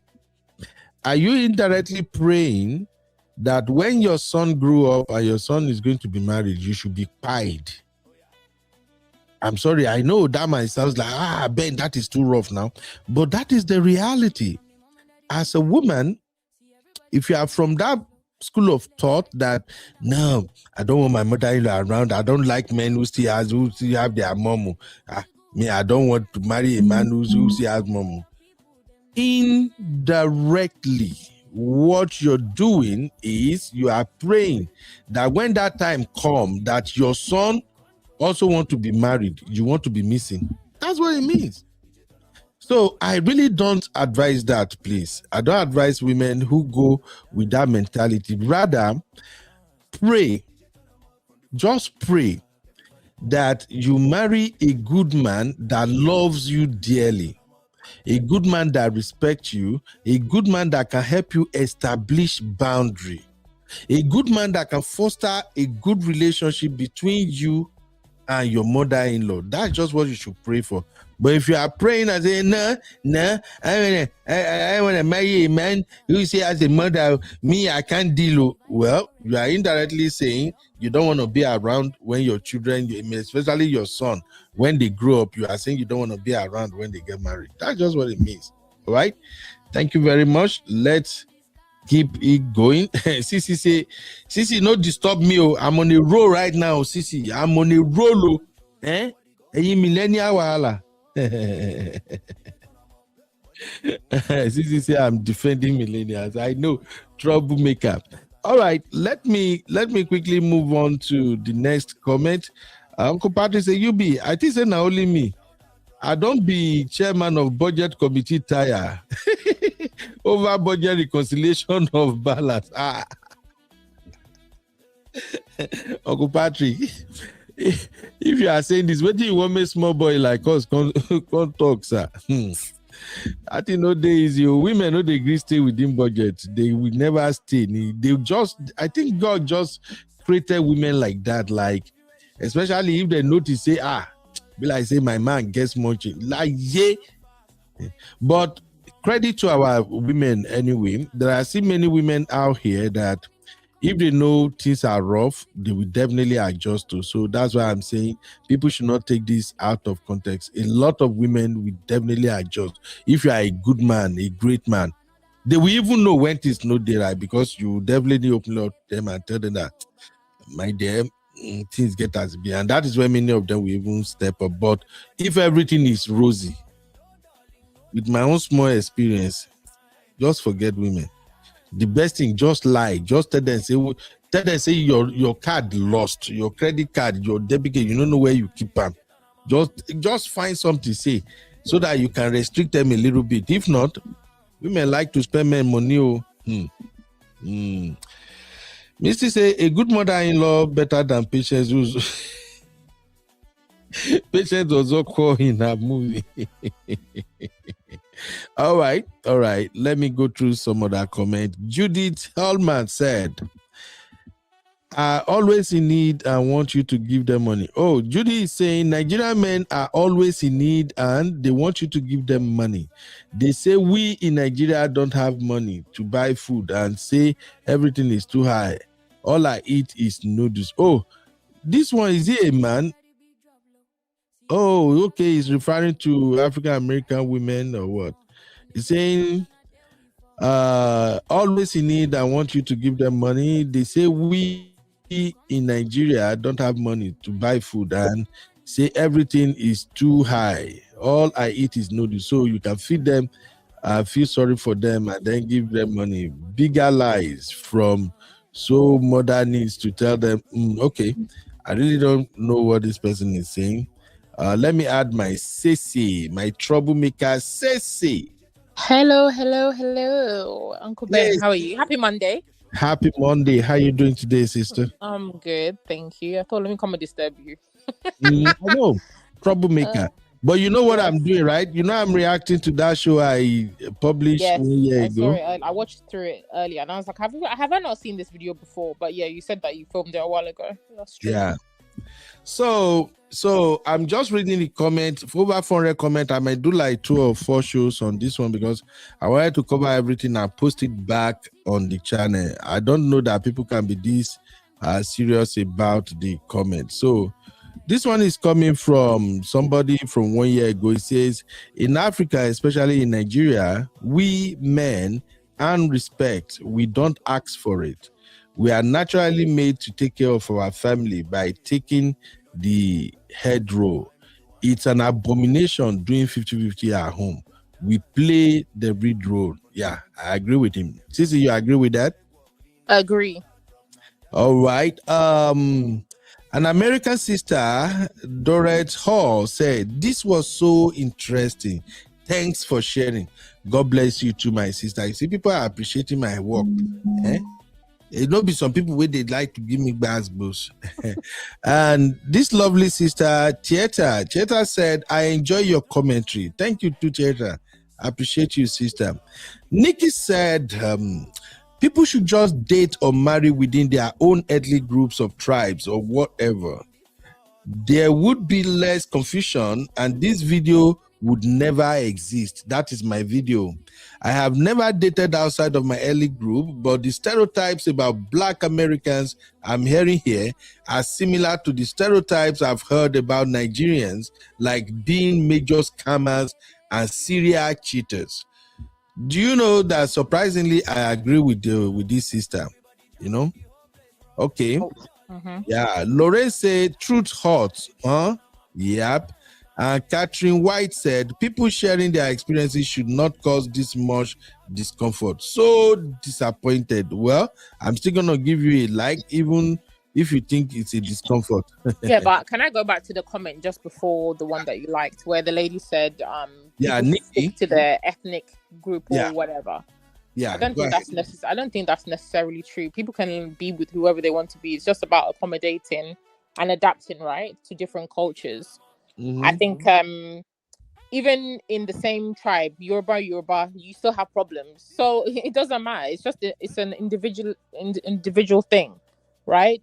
It's not really the tribe or whatever. Those are outside influences that can shape it positively, negatively. But It's just people. At the end of the day, it's human beings, how we interact with each other. It's not necessarily about, oh, this tribe should never date that tribe. Everybody should stick in their corner and there will not be any problems. There's problems now. Yoruba married to Yoruba, Igbo married to Igbo, from the same village, from the same town, whatever.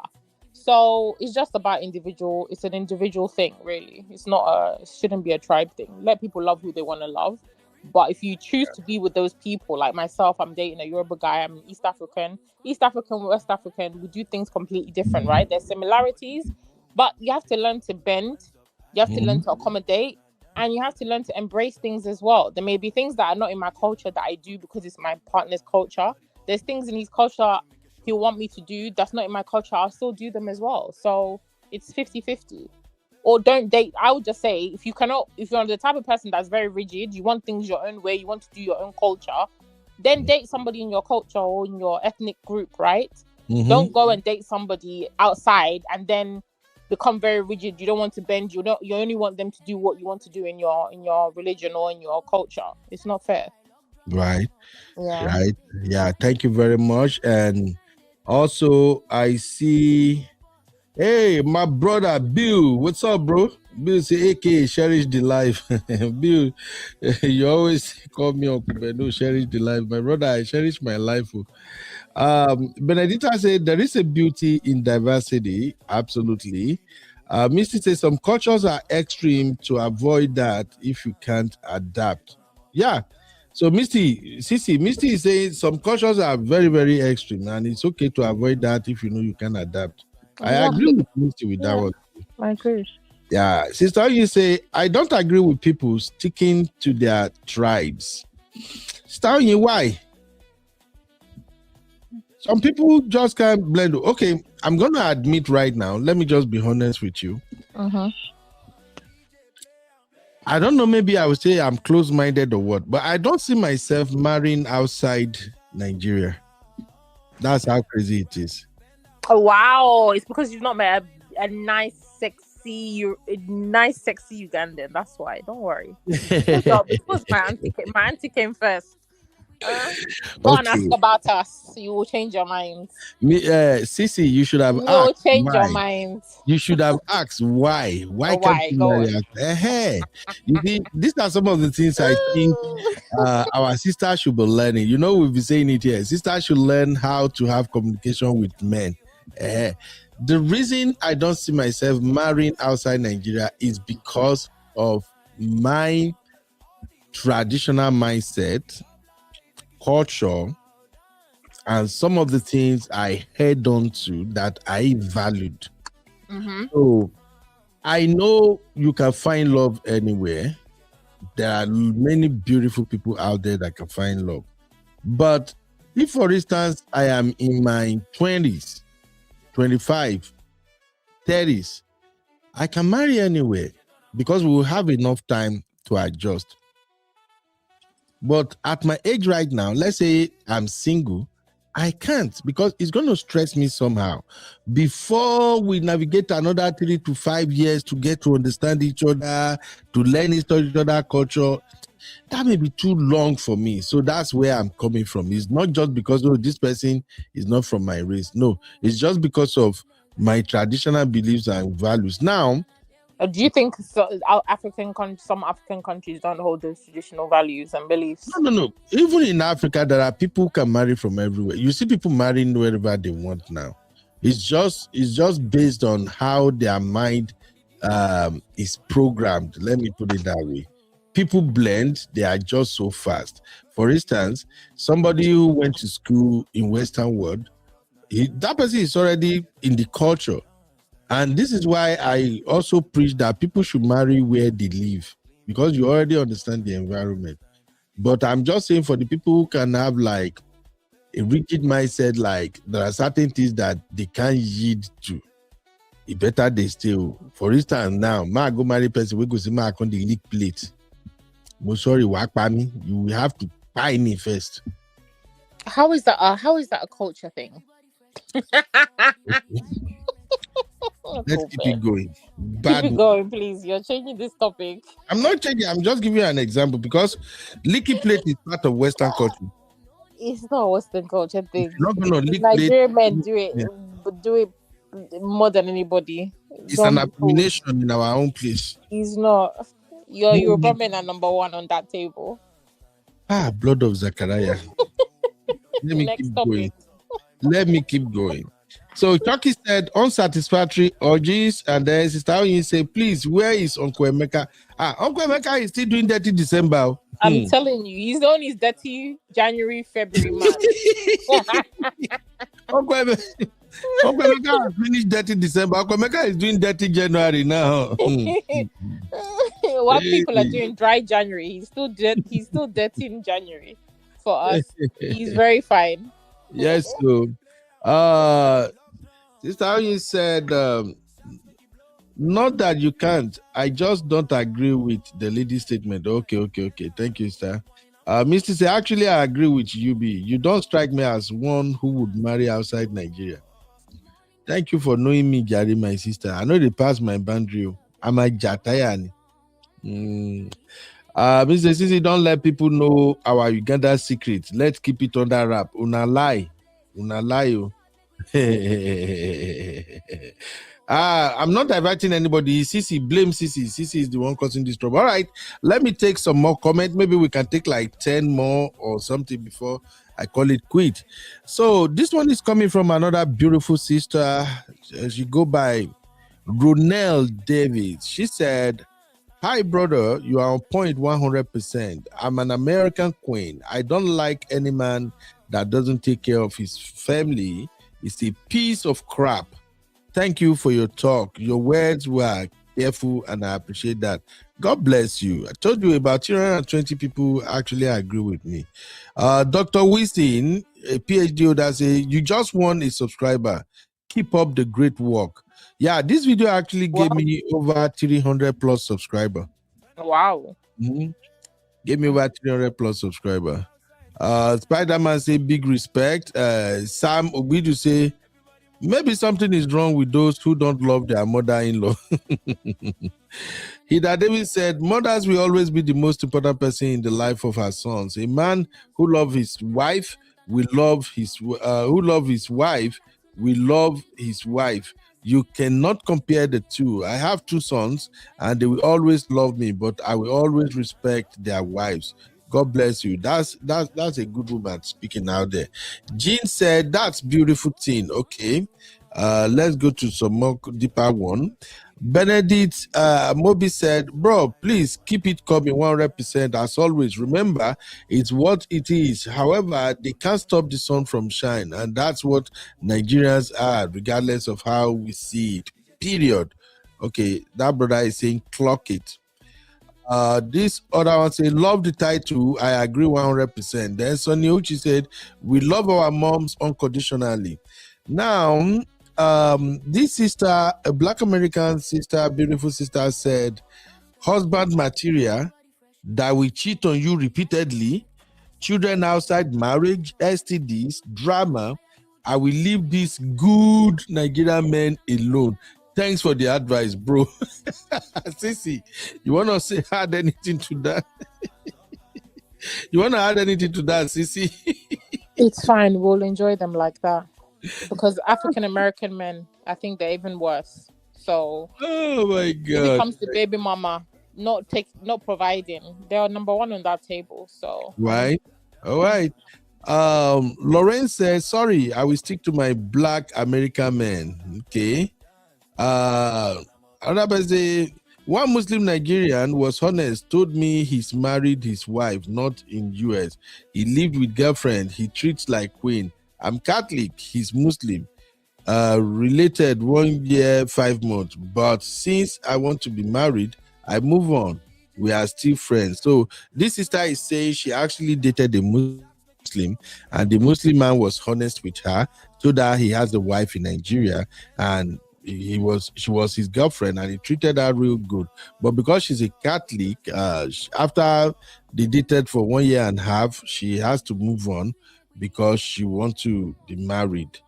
Sisi, should women appreciate the fact that a man can actually be honest about his marital status, especially in places like the Western world, like the UK or US?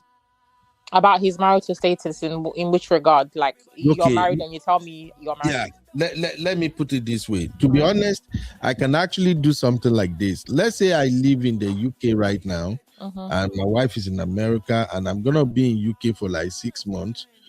Definitely, body no be strong. What do you mean?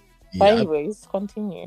You see, these are serious conversations that people should understand. If you're gonna live in a place like 6 months or 1 year, and you are married with kids, it's better you tell the lady you are admiring, say, "Hey, Sissy, you're gorgeous. You speak good. I like your intonation. You're fantastic, beautiful woman. Would you mind if we go on a date, if we start something good?" No. Sissy, I've not even told you. I have no. You know they say no. You are a bad woman. Make I go find somebody where I go toast. Go Shilo. Misty, let me toast you, Gary. This is a bad ticket. Misty, I'm here in Canada. You know, I'm gonna be in Canada 1 year. I'm not even gonna use me. Let's say a man will live in Canada for 1 year. Money is not the issue. Great job, nice guy, great charisma. He can speak grammar, the type of grammar with deep voice that you always like, Misty. But you like him too. You work together. He's a great lawyer too. But he told you, the only thing, I'm married. I got 4 kids in America. My wife is in America, but I'm not going home soon. I'll be here a couple of years, you know. But I like you. So, Misty, would you agree or you not go agree? But Sissy, that's a good way to go about it, right? Yeah, there's nothing wrong. Do you know what? If you want to be honest, it's on the woman at that point. If you want to entertain somebody who's married with kids, then it's up to them. But if they don't, they know what to do. I think for me, I still wouldn't get involved, because I still feel like a year. I mean, you should be able to hold yourself. You know why you went abroad. There's a plan that you and your wife have, right? Hence why you're not there with your family. So focus on that plan. You don't need to be focusing on women. Yeah, that's just what it is. You see, Sissy, these are the problem, okay? Women don't like men who are honest. But we do. No. Your honesty doesn't mean anything, though. Women don't like honest men. Because the energy you're giving me right now is you would prefer somebody who lie, who look you in the eyes, even when you were married, and they just say, you know what? I said you can be honest, but to me, I don't see the point in a man who has gone abroad for a specific reason, whether it's to hustle so that he can bring his family. You're married, you have responsibilities. Why? Because you're away from your wife for 1 year, 6 months. You need to be looking for somebody to sleep with because you're lonely. Okay, what about your wife? Are you giving her the same pass? Is she not suffering wherever she is as well? So that's what I'm saying. Irrespective of the honesty, maybe, you know, women. Irrespective of the honesty, it still doesn't take away the fact that no woman should be entertaining that man. And the man shouldn't be his focus. Focus on the task that you're there. Hustle, make that money, bring your family abroad. The more you focus on the hustle that you're there to do instead of chasing women, you'll get to your goal faster. That's the truth. These are the problem with women. You know me, I'll say my mind. Women hate truths. if you say so. Yeah, women hate truths. We don't hate truth, but I still feel that there's no excuse, really. I'm not going to entertain a man that says, oh, I'm married, I've got this thing, my wife is abroad. Okay, so what? You want to use me as your S-toy whilst your wife is away, and then what? Sissy, that is you, though, and I respect your stand. I respect where you're coming from, but I think the man did right if he should be honest enough to say, hey, I'm married, I have children, but I'm here now, distance, I'm going to be here for 2 years, even though I will be traveling once in a while. But I just want you to know I am married, I have kids, but at the same time, I like you. I just want you to be my friend. We can be friends with benefit. I'll take care of you. Everything. So no problem. Let me be honest then. Okay, let me put it straight to you now. Should men be that honest or lie? No, they should be that honest and then leave the onus on the woman to decide if she wants to entertain it or not. Fair enough. I still just don't believe that it's right. It's a good enough reason. That's all. That's just my personal That's just my personal stance on it. But yeah, if you're gonna be honest, and the woman is gonna be foolish enough to entertain it, then yeah, fair enough. No, see, it's not foolish. You see, again, these are conversations women don't want to have, and that is why they are experiencing heartbreaks. You know, we're talking about matchmaking, serious relationship here. A lot of women who want to get married to men, African men, Nigerian men, some of them don't want to hear these truths. That is why it's so easy to play them. It's better somebody told you, hey, look, we have stories. We know men who came over here, they were married, and when they got here, they find love, and they were honest with their Black American woman. They told them, I'm married in Nigeria, I have 2 kids, but I'm here to stay. I'm going to be here I think for the next 6 years, I'm not even going back home because I need to have my papers and all of that. And some of those Black American sisters, they appreciate it. Some of them will even say, okay, if there is any way I can help you to get this paper, let's do it. Of course, after they know that you are a good man, you take care of them, you treat them right. Some of them will just volunteer to help some of those men get their papers. So I'm just saying, women should try to embrace honest men. Allow men to tell you the truth. It saves you from heartbreak. At least you will know exactly what you are into. Okay? Let me take some comment from our chat here, and then we'll continue to the next question. Misty says, UB, I have woman warm already. In the alternative, I will use the toy. Hey, blood of Zachariah. Blood of Zachariah. No, Misty, you have to accept the proposal. Come on. You just say easy. You see a man with money. We are talking about Odogun money. Then Misty said, and UB, first of all, I wouldn't do anything with another lawyer. I don't want to I don't want to argue about things when I'm in the middle of things in the other room. Misty, are you telling on your colleagues? Because I'm a nurse, and I know of many nurses that say they can never date another nurse, that they don't even want to have anything to do with nurse. Are you people doing the same thing in the legal profession? So you people too don't want your own wahala. Okay. Shout out to Terry. Terry, you're welcome. How you doing, Terry? Uncle Dio say, some women love men who are honest. Yes. There are many women who love men who are honest. Mr. say, Uncle Dio, you aren't going to be in the black book in 2026. Hey, yeah, congratulations. Oh, Misty finally brought Uncle Dio out of the black book. All right. Chucky said she's not suffering. And then Terry said, let's talk about that. These men that cannot hold body when they are away, but expect their wives to when we are not Virgin Mary. Terry, what I can say to that is that nowadays women have alternatives. Some of them they have things they hide in their closet. They will not tell their husband, but they go hide them. As soon as the husband travel like this, all you hear is na. So, but my gender, there is nothing to do, you know. So, but that is not the conversation anyway. The conversation is, Uncle Ben, what are you talking about? There are things to do that. Or not. Yes, you see, you say what? There are things to do that. What are you saying? For men? Yes. No, tell me. I don't want to hear, Sissy. Save me this info. Bad friend. What I say, the truth is that if you keep at it, you will get the one that will be okay with your situation and will agree to date you. Exactly. That is why, like I'm saying right now, I know of a lot of good guys are in places like Nigeria, Ghana, Kenya, and the likes.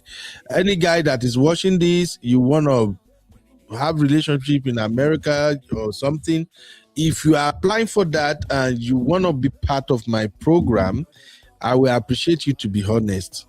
Let me tell you right now, if you are honest that you are married, you have kids or something, there are still people who might take you in abroad.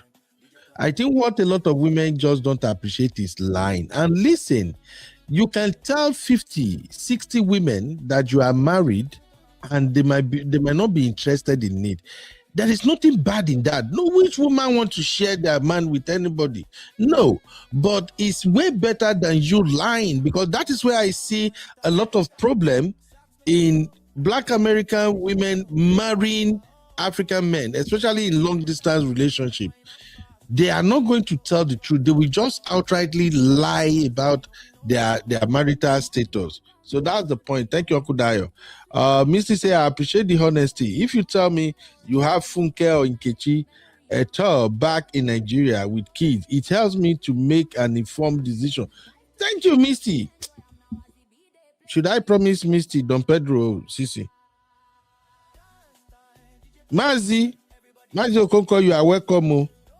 Thank you. So Terry said, dating a married man is a transactional relationship. Money for companionship. They are giving each other what they need. Thank you, Terry. Thank you. God bless you. Mazi said, Uncle, I just want a woman who can be born for me, no marriage. Oh, you want a woman who will born for you, like a woman who's gonna have your baby, but you don't want to be married? Okay, if that's what you want, go and fill our form. Fill our Match Me form. It's all about announcing it. There can be people who want to do that too. A lot of women these days just want to have baby. They don't want to marry itself because they feel like men wahala too much. So if that's what you want, if you got the money, go for it, bro. Zeno say your gender has their own. No. Zeno, I don't know what you guys are talking about. Nobody will corrupt me. Lie. Uncle Dayo say, you please don't be so naive, please. Uncle Dayo, what I don't know, and I don't want to know. No CC, no Zeno, nobody will teach me corruption. It will not work. Chucky said there are situations when a man is honest, they still want to have a relationship with the man. So men can't win. If a man lies, wahala. Man tell truth, still wahala. I know, but for me, my brother, I would rather encourage men to be truthful. It's okay if you tell a woman your truth. Let her decide if she's want to be part of it or not. Okay, coming back to the comments from the post 1 year ago. Jenny said, I am African-American woman who totally agree with all the important characteristics you describe in your discussion. I am one of the fortunate African-American women who had both parents in the household. I respected my dad a great deal. He had the qualities to love, support, and provided the security for his family. Unfortunately, a number of Black women haven't experienced this type of childhood. Please don't apologize when you haven't stated anything wrong. Thank you for the discussion this morning. Thank you, Miss Janice. God bless you.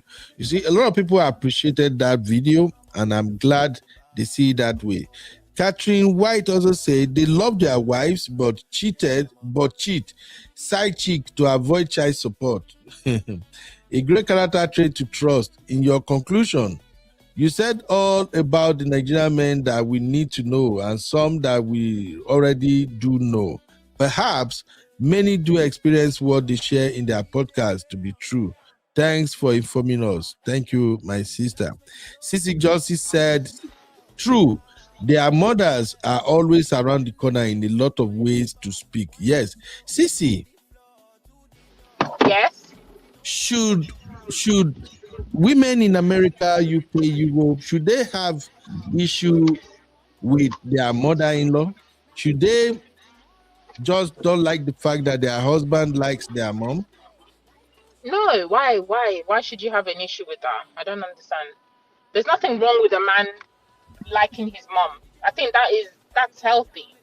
There's an issue if the guy, actually, it's normally a bad sign if the guy has a bad relationship with his mother. So it will be unlikely that he's going to respect you or even that he likes women. So that to me is already a red flag.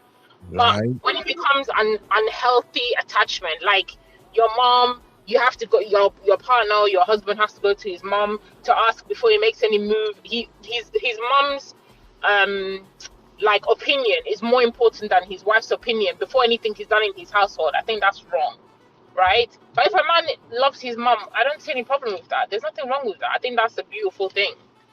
Yeah, thank you. But it's just how he manages that relationship. That the mom, if the mom is overbearing, he should know how to deal with his mom and put some restraints in place to manage that relationship with the other woman. That's all. Yeah. So this comment here coming from Ernest. Thank you very much, Masisi. Ernest said, Nigerian men are generally very caring, providers and protectors of their families. Of course, there are the bad ones too.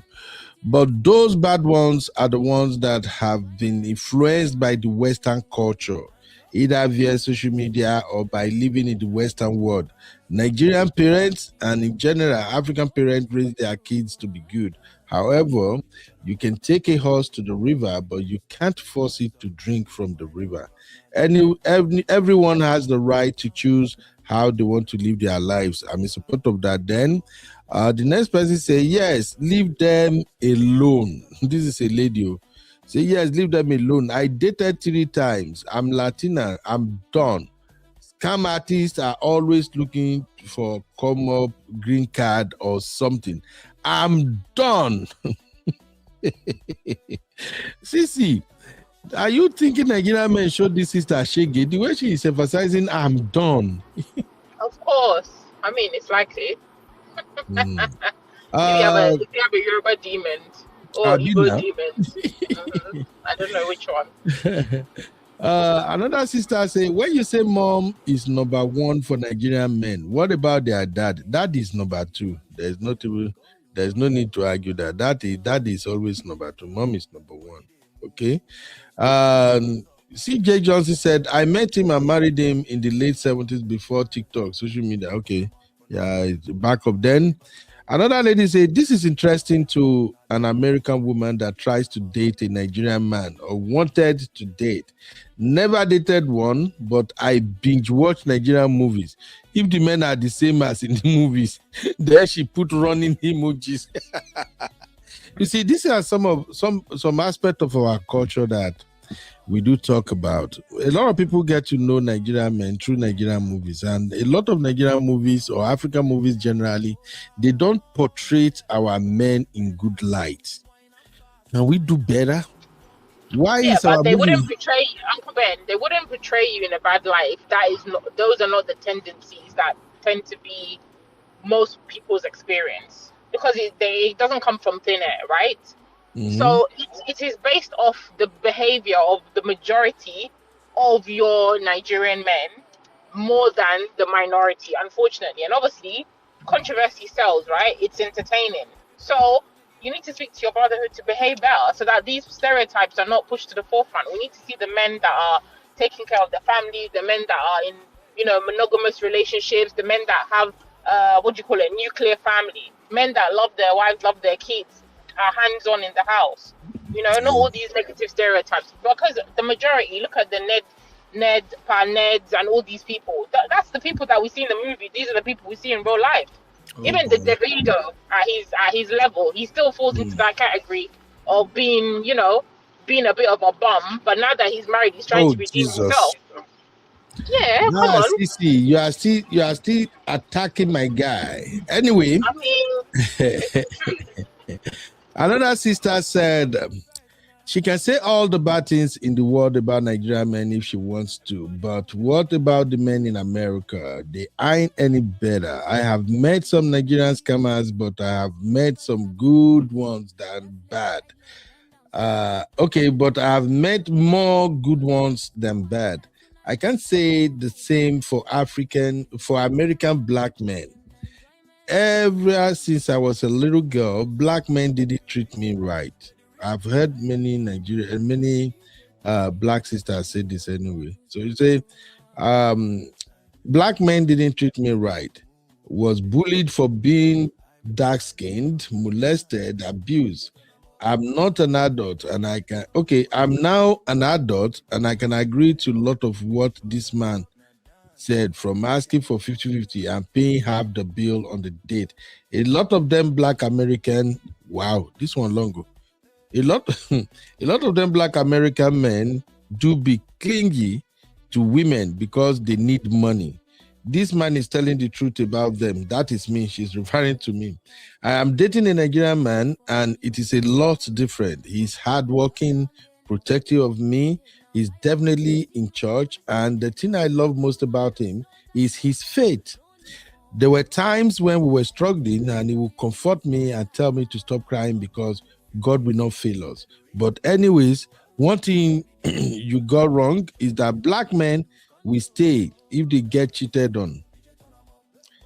That is not true. They will cheat and beg for the woman not to leave.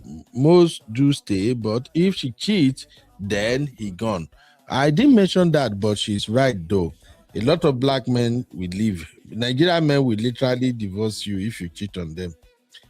Sissy, is that too much to ask? But yeah, it's not too much to ask, but Nigerian women need to start doing the same too.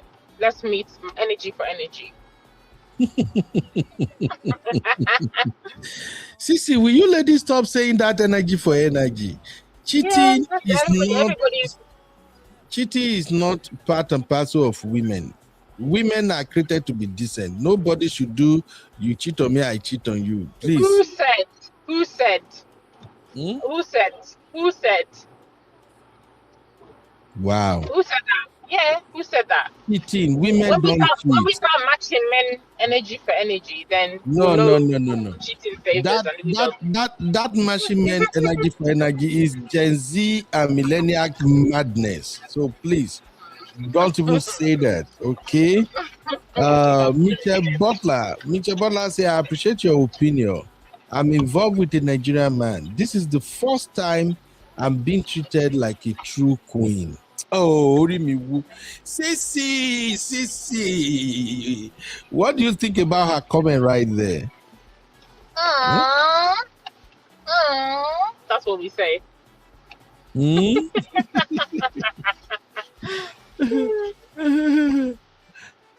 This person say, I think this is my African sister. Yeah, you say something, Sissy? Okay. No, I'm not talking to you. Go on. Okay. So this person say 90% of what you said is the man with Congolese. I may even say 90% of all Bantu people still in Africa are like that, especially number one. Don't mess around with my mom. And between female cheating is a huge deal breaker. Yeah. I think many African countries too, they don't tolerate cheating. Their women don't tolerate cheating like Nigeria. It's like Nigeria is where women tolerate cheating a lot. Okay. Just said, you did well touching on this topic. Many Nigerian men are good father figures who cherish their family, mother, father, and siblings if they are worth it. Just like in every other society, good and bad people are everywhere. Okay, I will take this to next and I will call it a day. So another person say, I'm a Black American woman and I have had amazing friendship with African men and also academic mentors. However, African men are very loyal to their own African women. Why? First of all, African women knows how to cook the African man's dishes from back home. Instead, I only see crazy abusive relationship between white American women and African men. There is more relationship between the white woman and African man dynamic versus African men and Black American women. We are all from the same motherland. Some flew here to the US and some were shipped to the US, but never divide. So, Sissy, what stood out for me in this comment is however, African men are very loyal to their own African women. Do you think African men are loyal to African women than they are loyal to Black American women? I don't know. I think if you go by the media, I wouldn't necessarily say loyal to African American women. No. If it's other races, then yes, they tend to be more loyal. And even other African groups or whatever, African nationalities, they do tend to be more loyal than their own sisters. That's Okay. if you go by media, yes. I agree with that, yeah. Yes, you are right. If you go by the media, it's a different ball game. Absolutely. All right. Hey, Zilla, how you doing? Zilla say honesty is the best policy because love normally grows with one person ends up normally grows, one person ends up getting hurt. And maybe love doesn't grow when one person gets hurt. Zilla, I don't really get that, okay? Sister, that said, the green card issue is why most AA women dislike Nigerian men. You can't blame them if you go through the same experience. Absolutely correct. Yes, absolutely right. Ampaman, how you doing? Say the movies don't necessarily portray Nigerian women in a good light either. Always as some form of good digger. Absolutely. I think we should start looking into some of these things. Yeah, the reason I don't blame African American at times when it comes to how they perceived Africans. How do we get to know more about Americans or British? Is it not through their movies? Is it not their movies they used to deceive everybody that they carry all of us come America now, where we can't walk around the clock? Yeah, and I think it's like what I said before. If we are the ones that are consuming the movies, a lot of these movies, when it comes to all these bad boys, these Yoruba demons, these odogus and all these things, those are the ones that the Nigerians or Africans love the most. Or even back in the day, I remember Patience Ozoko. That was like my childhood. My mom, we used to watch her movies. We loved them. She was so mean, so nasty. You'd be like, oh my gosh, if you have this type of stepmother, geez. So, I mean, we are also part of the problem, right? We're consuming the content. So if we start boycotting some of these things, and then it will make the people that make the movies have to start writing different narratives, because obviously they'll have a rethink, definitely. But if we are the ones that go to the cinemas to watch all these movies, give more money, but when it's a good story about a healthy relationship, loving partners, good men, nobody goes to the cinema. What do you expect them to do? They have to make money, right? And they have to sell what is appealing to the masses. So they definitely produce more terrible movies that project them in the bad light. All right, buddy. All right, thank you, Sissy. You're welcome. Zilla said, many of our darker skinned women are very much loved by European, English, Irish, or Scotland men. Yeah, Scottish men. Yeah, they marry a lot of our dark skinned sisters. Yeah. All right. Somebody actually summarized this. I remember the moment I post the video, this lovely sister helped me summarize it. Let me even screenshot it now so that I can bring it back as I will be reviewing their comment throughout this week. So in my video, my original video, in case you just join us, I emphasize the things I think African American women should know about Nigerian men before dating or marrying them. So I said they love their family, especially their mom. They are hardworking, which of course we are. Number 3, we are independent. We are not clingy. Now, Sissy, I saw when you say, some of them are clingy. How many Nigerian men do you see that cling to their women the way they do in London or in America?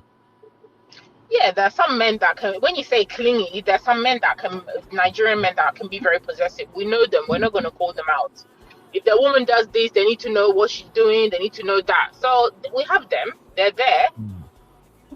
Just as many as there are in other relations. Are you sure you are not mixing? Are you sure you are not mixing controlling behavior with being clingy? All of that is the same. Being clingy. What do you mean by being clingy? If somebody's being clingy, that how would you be clingy on the person? Being clingy is somebody that doesn't maybe doesn't let you do things. Is always wants to be with you 24/7. Yes. It's all the same thing. Yeah. Always suspicious of everybody. Exactly. So there's a lot of Nigerian men, some tribes, they behave like that. We know them. We're not going to call them out on this program before I start getting hate. But they're there. And I think Nigerian men are falling into that category a lot. A particular type of Nigerian ethnic group. They're number one on that table. So they know themselves. Okay, yeah. don't mention. I said we know them. They know themselves. They can put themselves in the comments. Hey, I don't want to mention name. See how some people, the paneds, they cannot let things go. Is that not somebody who's clingy? Come on now. That paned issue, maybe we will end up with that one. Matter don't tire me. That's why I'm not even doing any show about him. All right. So number 4, I emphasized the fact that house is stable. You know, we keep a stable home. Nigerian men, African men, we are mostly husband material. Sisi, do you agree with me or not? Husband material. Yeah. How many yards? How many yards? Full yards. Full yards. Nigerian men are husband material. African men generally we are husband material. I'm not saying we don't have some bad eggs, but the vast majority of us we are husband material. Okay, you just have to be patient, be respectful, and be submissive. Yeah, you can't miss that one. Can't miss that one. Yeah, I have to include it. That one. Yeah. And I also said Nigerian men love beautiful women. She now include cheaters. Hey, come on, wholeheartedly, why are you doing me like this? When I say Nigerian men love beautiful women, that does not necessarily mean that they are cheating. And that's not how I explain it in the video. Nigerian men like beautiful women. We like to see beautiful sisters, you know, dress good, have the most valuable thing Nigerian or African men want in a woman. Sisi, and everybody watching right now, that is a test for everybody. Let me see how far you know African men. What is the most valuable thing African men desire in a woman? Assets. ASS. Why are you giving them expo in the chat? They don't even know it. Tell me in the chat, what is the most valuable thing to a typical African man? Sister Natu, I see you, Mama. How you doing, Sister Natu? Well done, ma. So, what is it? Let me see. Let me go to the comment. All these people watching don't even know what Nigerian men value the most. Misty say African and submission are 5 and 6. Misty, if you cannot be submissive, don't even think of marrying us. Just come, let's enjoy each other and we go our different ways. You must be submissive. It is our number 1 prerequisite. If you want us to be committed to you, well, I don't know why you people have issue with submission. No. Maybe you are talking about negative submission, because we have negative submission and we have positive submission. To me, any submission that comes with condition, that comes with coercion, that comes with excessive demand, that is negative submission. But any submission that come as a result of a man doing or playing his part and is doing a good job, that is positive submission. Because if the man is doing the right thing, the man is, taking care of business, naturally as a woman, you are supposed to submit without argument or resistance. Is that not it? Yeah, I agree. And it's up to the women as well to pick the right type of man. We make it like, women say, I can't submit, I can't. But then pick the right man. I'm sorry. Exactly. If you pick the right man for you, you will not have an issue, because that submission thing will come naturally. You will even want to do it. It's not. It won't be a big deal. It's not going to be something you need to argue and fight for. But women that fight and push about this thing, they're with men that they can't even let the man. Even a cat can't submit to that kind of man. So it makes sense why they have that apprehension every time they hear submission, because they've had their own experiences with men that have not been good, but also they're at fault because you're the one that picked the man. Absolutely. You're right. So, You're right. Thank you. Misty, when I ask people what is the most valuable thing African men want in their woman, let me put it in a poll. Be like say una no understand. What is the most valuable thing an African, let me put real African man. Real African man wants or desired in his queen. Yeah. Ooh. Sissy. All right, everybody, pick up your keypads. Oh yeah, carry your keypad, everybody. Drop your answer in the chat. This is mini exam. If you don't know this, you don't really know what you are looking for if you desire an African man. But once you know this, you will know what to do to keep a man, especially African man. If you don't know the answer to this question, don't waste your time. You can't keep an African man, no matter what you do. So drop your answer in the chat. What is the most valuable thing a real African man wants or desires in his queen? Let's go. Misty say, you mean Yash? This Misty can never go back to Uganda. Misty is a Nigerian. Well, I can bet my money. Misty is having a vibe, so much vibe with Nigerians in Canada. Misty know too much about us. It's not easy for somebody to spell Yash. Even some Nigerians struggle with the spelling of Yash. But Misty just drop it just like that. All right. So Misty say Yash. Zilla say African men value food and sleeping together. Okay. So Zilla is saying African men value food and kiriwa. Is that it? Oh, wow. Misty said, they just discover a lot of that in East Africa. No BBL. Yes, and Misty, talking about East African, God will have to deliver you people in East Africa. You see Rwanda, Uganda, Kenya, Ghana. Tanzania. No, Ghana is West African. Ghana is West African. Oh my God. The backside is, people like us, we usually pray that God, don't let our eyes see what we cannot consume. I'm telling you. Shout out Terry. Terry say that's my Instagram handle, everybody. If you want me to send the form to you, if you want to fill our form, the Match Me form, just message me on Instagram. I will send the form to you. If you have any question or anything you just want us to discuss, send it to me on Instagram. Now, please pardon me. I'm not very, very good at going back and forth on Instagram. I only use Instagram to read messages, and then maybe if I have to keep up with the Jones, that's all. So in case if you are not seeing daily posts or something on my IG, that doesn't mean that I'm not there. I'm not just a Gen Z.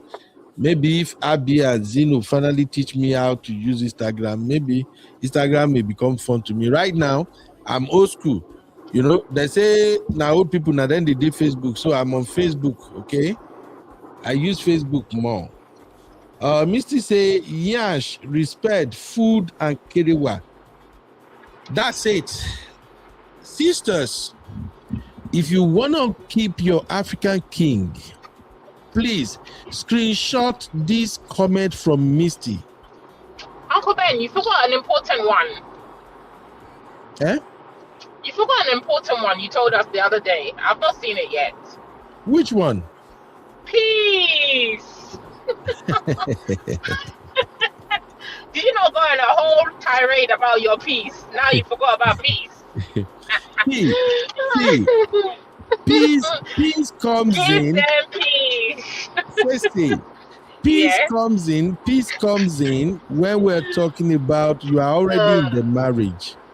But in your journey towards the marriage, the most important things in fact, qualities that you have to maintain in order to keep an African king. Number one, nyash. Make sure that every man nyash. that likes nyash. Come on. Those one that don't like nyash, say. Any African man that say he doesn't like nyash is not a Nigerian in the first place. That African man will not be a Nigerian. And if he says he's a Nigerian, a lie, they somehow drop him in Nigeria. He didn't know he grew up and believed that he's a Nigerian.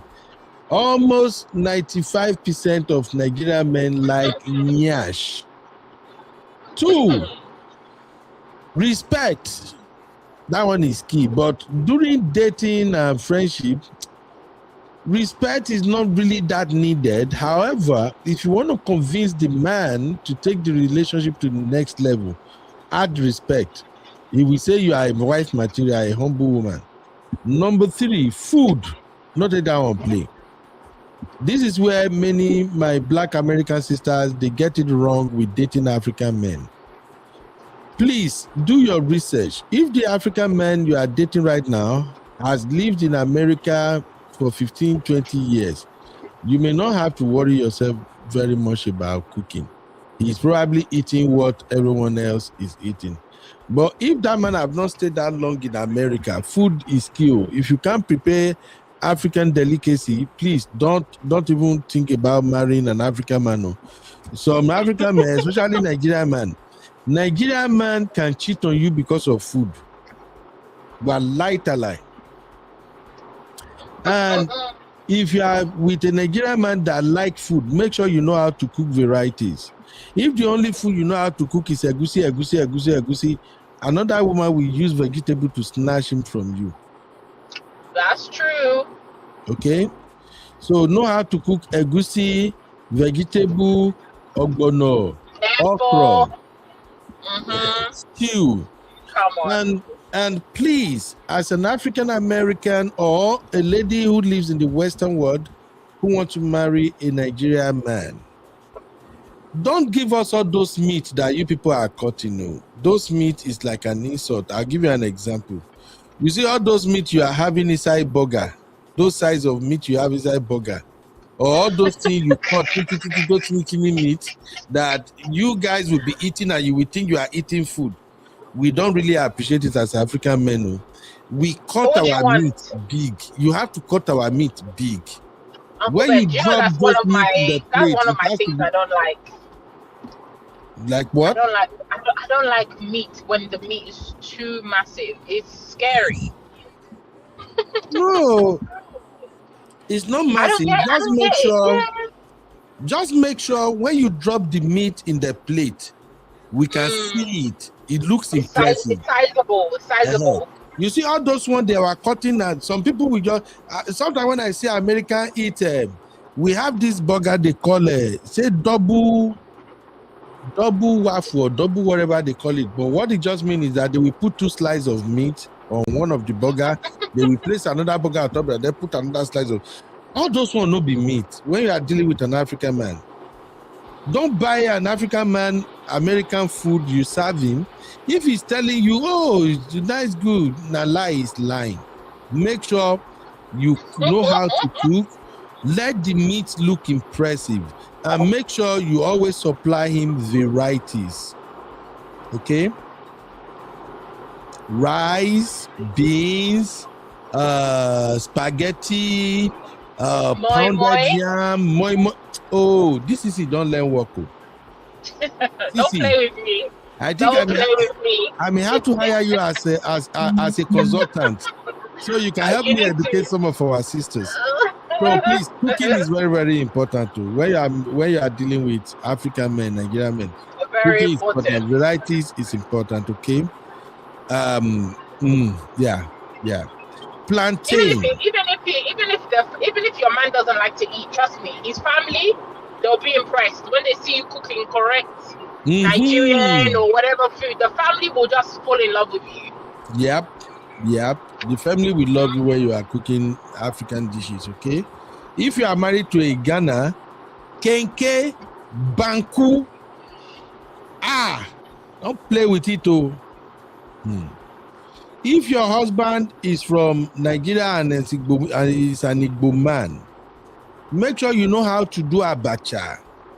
Make sure you know how to cook salad. Everything okay? Are you expecting me or you're not expecting me? Oh, okay. Say. Funny lady. Oh, okay, you're having a class. All right. Sister Yvette said, friendship, kerewa, good body, education, food, and a fine home, to name a few. You see, Sister Yvette is very, very experienced. Sister Yvette is from the Caribbean anyway, and we share almost the same culture. So, ladies, please listen to all of this advice. They are very, very important. Please, I'm going to appeal to you specially now. Okay, Zilla, say yes, peace. Peace is, after the marriage have started, always give him peace. Don't nag us. We Nigerian men, we can't stand nagging. And I don't think any other African people can stand it. Please. Some of you ladies, you nag. You don't even know you are nagging. Please, don't do it. That's so rude. It's not nagging. Then don't do things that will make a woman nag. Sissy. Uncle Ben. Your gender will literally nag for nothing. No, Uncle Ben. You will see a woman, you're married to you've been dating, your girlfriend likes things a certain way. You enter marriage. The same thing that she's been telling you from dating, you still continue into the marriage. You continue when you have kids. And then you guys will say, oh, she's nagging. No, you guys just act childish sometimes. She will tell you, don't drop this towel on this floor. Hang it. Drop your clothes into the dirty basket. You will not do it. Don't take your shoes off and walk in the house. Come on. Sissy, in that case, yell in that case, but don't nag. What is the nagging? The nagging is constantly having to tell you to do that thing that you've been told several times. It's not nagging. Just say it once. But you've been saying it since. When you say multiple times, why can't you just do it on the one time? How many years ago? You know, we are big babies. Sometimes we forget. Sometimes we forget. Okay, so just tell us in cool, calm voice. Okay, you can even tell us with a kiss, which I know it will never be possible. Laila. With a kiss, how many times? Oh God, this time said peace comes with friendship to marriage. Zilla said, what about slim women? Do African men like slim women? Yes. There are a lot of African men that also like slim women. But when we say slim women, just make sure that slim women carry nyash.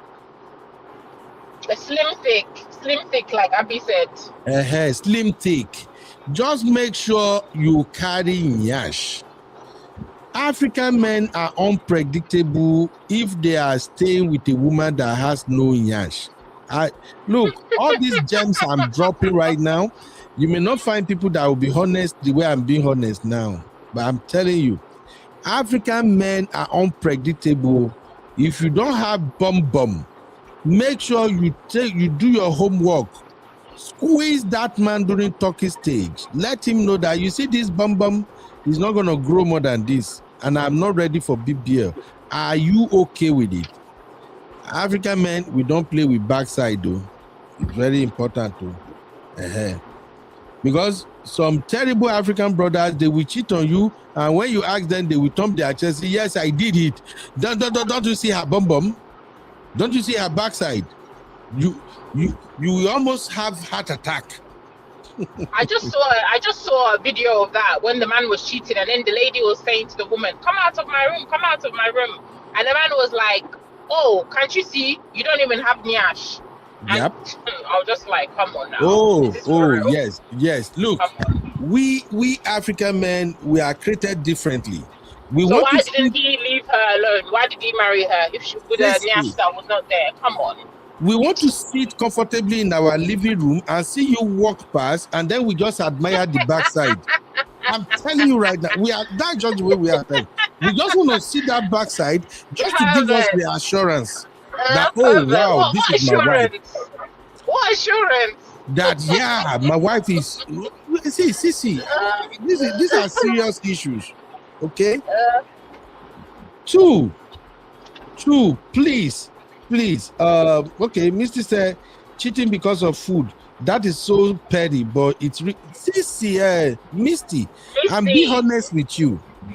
Somebody like me, may God forgive me, the way me I like homemade food, better food with varieties. If I mistakenly marry somebody who don't know how to cook, I swear I go cheat. The vite food carry me go. I'm telling you right now. The vite food, literally you can steal me with food. If you sabi food and cook. ass. Look, do you know there are some African men abroad that they are married to women who don't know how to cook? And because of food, they will be frequenting their other friend we get why we sabi cook house. Some of them, if they don't want to do that, they will be paying somebody to be cooking the food and then bring it to them. You know those caterers that will cook food and then they will package it in plastic and send to whoever order it. They will be doing it. Food is a very, very important aspect of African marriage. It's a very important aspect of dating, marrying Nigerian men. Please learn how to cook. And still talking about cooking, if you know you are going to be arguing with a Nigerian man, that if I don't cook, why can't you enter the kitchen and cook it yourself? Auntie, have all this conversation before you marry this man. 85% of Nigerian men that I know that were not raised in Western world, they will not enter kitchen and cook for you. Only about 50% are great cook. Like they literally enjoy cooking. The rest of the 85%, unless they were raised in Western world, if they were not raised in Western world, don't even try that rubbish with an African man. Can't you go enter kitchen and cook? Once you are telling others, you are indirectly telling us it's time for us to look for your replacement. Wow, really? I'm serious. There are certain things you don't throw around African men. You have to figure it out as fast as possible, especially if it's a Nigerian man. There are certain things that when you throw it around Nigerian men, the message we are getting is, okay, bro, you can go look for another woman. And trust me, we will find. Initially, we may not be complaining. We may just be encouraging you. Hey, babe, can you just cook egusi now? We'll be eating vegetable for like 3 weeks straight now. All we have in this house is stew. Can you cook nsala? Can you just try something different? And you're saying, please don't stress me. I told you. You are busy, I'm busy. I'm working, you are working. If you want nsala, why don't you go cook it? You want egusi, go cook it. Auntie, the man might maintain and manage with you for like 6 months too. Although it depends. So some men, like I said, they are really, really good cook. And those men who are really good cook, they don't care. They enjoy cooking it. And that's another problem too. If you are married to a man who knows how to cook, you are also in trouble. Okay, you know that? Sisi, do women even understand that marrying a man who knows how to cook is another challenge? If the man is over the top, maybe, but there's no problem. Yeah. So just pray that if you marry a man who knows how to cook, the man also wouldn't see it as a big deal to cook the meal for the house. There are a lot of men that they cook for their children, they cook their wife. It's not a big deal. But again, 85% of Nigerian men, they won't cook. I'm just saying, all right? If you know you can't cook all their food, figure out how to talk them into paying for a caterer to be cooking those food and bringing it home. That will work. Yep. This is a triple heart attack. Oh, with burgers? Yeah, they don't know now. Yes, Benedict. Thank you. Benedict, I said dokunu. Yeah, Ghana food. Oha. Yeah, thank you. Apama. You know they take all those food. Bitter leaf. Well, Sisi, my wife have started her gardening again. Did you know when we were coming back from our trip yesterday, we have to drive additional 30 minutes to go to our friend's house just because she want to go and cut bitter leaf that she will plant in her garden, so we can have nice. our own bitter leaf at home. Bitter Yeah, leaf why not? soup. Don't play with it. We don't joke. We don't play. That's what makes us African men. And if you really know how to cook good meals, and you sabi kerewa, you can finish your African husband money. I'm telling you now. Those are some of the tricks you can use in order to get into our wallet. You cook God's good meal.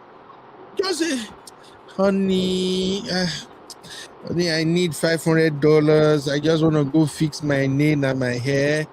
Just talk to us when we are eating that good meal. We will drop it. But you know sabi cook. You won't spend money. May God help you. Wahala. Banga soup. Thank you, Ampa. Thank you. I'm enjoying you. Banga soup. Don't play. Used to say the culture shock I got when I discovered that Nigerians cook all proteins in one pot. Beef, fish, vegetable. I still struggle with it. Misty is called combo. Misty, I've said this before on the show. East Africans, we don't do mixed protein. Why? Nah. Even it's just not something that we do. It's very. So you mean that is not? That's too much protein, right? It's too much. You would never have fish and chicken and beef in the same food. You can never find that in Uganda. Never. Well, the one I'm familiar with, it depends on what soup you are cooking. If the soup you are cooking is like vegetable, there are some special VIPs that must accompany that vegetable soup. Okay? If those VIPs are missing, you are not a good cook. No, thank you. I'm telling you right now. And it depends on where your wife is coming from too. And it depends on where your husband is coming from. For instance, if you are married to an Igbo man and you want to cook their food and you don't have okporoko, stockfish, auntie, just they play. They play. No crayfish. You are still playing. So it all depends, you know. So I hope people get one or two things from today's show anyway. Hope the show helps. Benedita said, Uncle Ben, I'm a Nigerian, Ghanaian, and Togolese.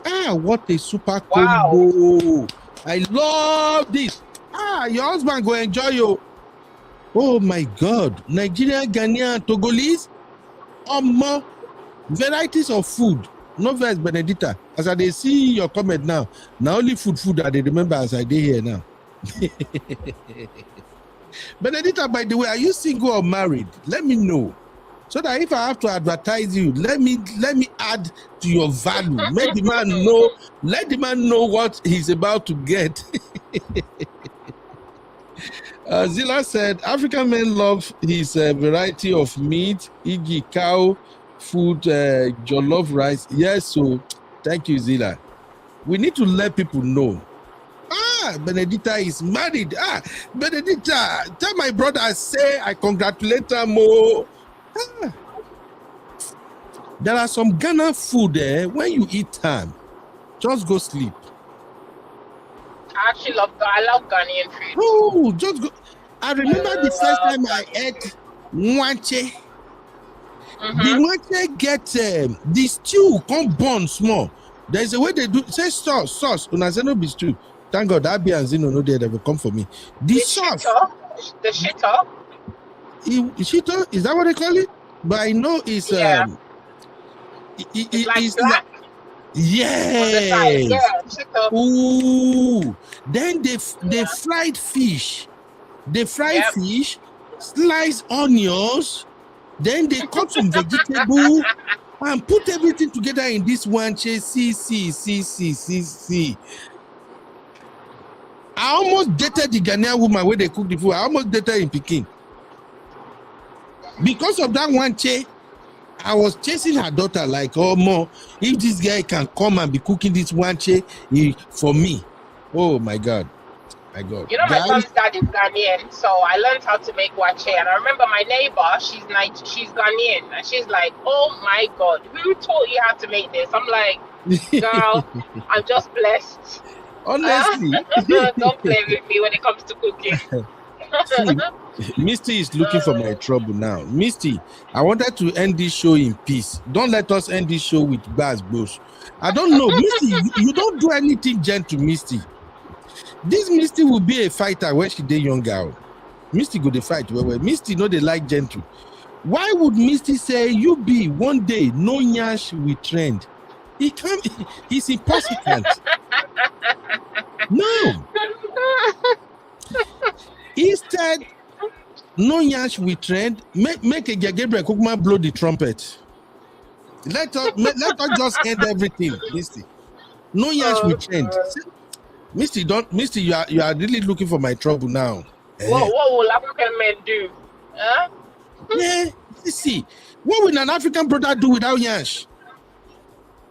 Don't you know that men, when we go out, when we go to function, there is a way you begin to gauge other women nyash. You want to see whether their nyash big past your wife nyash, or whether not the same size, or whether your wife nyash they are ring. You want to check whether the nyash is lifted up or maybe it's coming down. All those things matter to African men. Misty, no try me. Oh God! I'm telling you right now.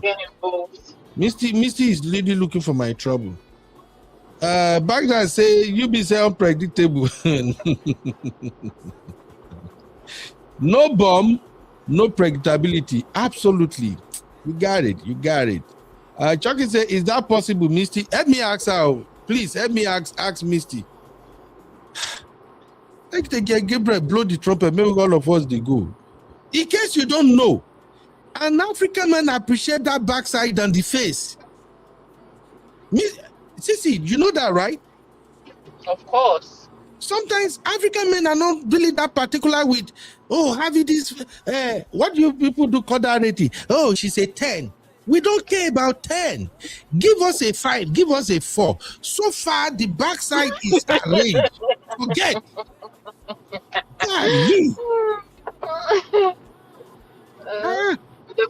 The face can be what, a 4, as long as everything is intact. Mokudayo say you be that would be so me. Baghdad don't know how this thing be say because of food. Okay? I'm telling you, that is how important food is to some of us.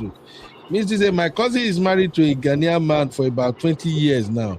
He cooks his traditional food himself. We enjoy it whenever we enjoy it over theirs. Exactly. Ghana has good food though. Togo people have good food. I never eat Uganda food. I never eat Kenya. I've eaten Ethiopian food before. Man, Africa get food, man. People just got to appreciate us. Chucky say, Lord, Obiri, wife he has sent to memory lane where my mom did all those planting. Still there on her memory. Oh yeah. So mommy used to plant too, right? Yeah, I like it when people have a home garden. My madam has a home garden, and that thing, whenever we bring fresh stuff out of it, it tastes different from the one we buy in the stores. So I kind of like it too. The only problem is I know they remember to go water them, so she had to do everything together. Benedict say Edika Icon Afang Nsala pepper soup. Oh, Benedict mentioned pepper soup. Sissy, do you know how to make pepper soup? Yep. But my man is Yoruba. He doesn't like pepper, so he does not eat spice at all, and he's a full-blooded really? Yoruba man. I'm telling you. I love spice. I like he's spice. Like, we need to do DNA test for you. Are you not Nigerian? Yeah, he doesn't handle it well. So pepper soup is not something that he would ever really ask for like that. But I can make pepper soup. I like it. When you have a cold, it hits the spot. Perfect. Yeah. And pepper soup help with inflammation in the system too. Exactly. So, it's very nice. I like it spicy. I like it very, very spicy. I love spicy. In fact, pepper soup is the reason sometimes I will look at my children and I'll say, these children, they are hypocrites. You know why? Why? My children will literally shout, no, he's spicy. I don't want. As soon as we do pepper soup like this, and my pepper soup, If you are not strong, you can't take it. The pepper, you really the pepper. See, guys who will finish pot of pepper soup, my kids. Denzel. They will sit right there, drinking water. It's spicy. I say, But it's nice. Daddy is spicy. And still, you go to carry fish. All right, Baba said, I cannot eat vegetable without or cook vegetable without snail and pomo. Please help me educate our women. No, thank you. Sisi, you know, I just told you now.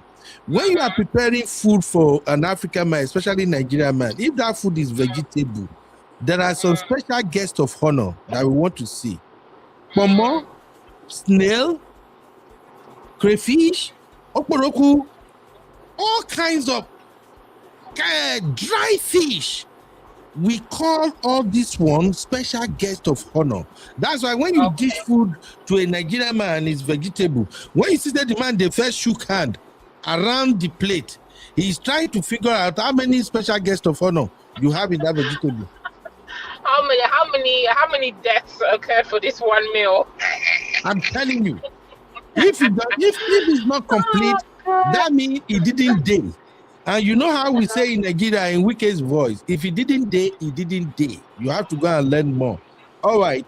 Benedita said Nigerian heritage from Akwa Ibom. Oh, that's your man, right?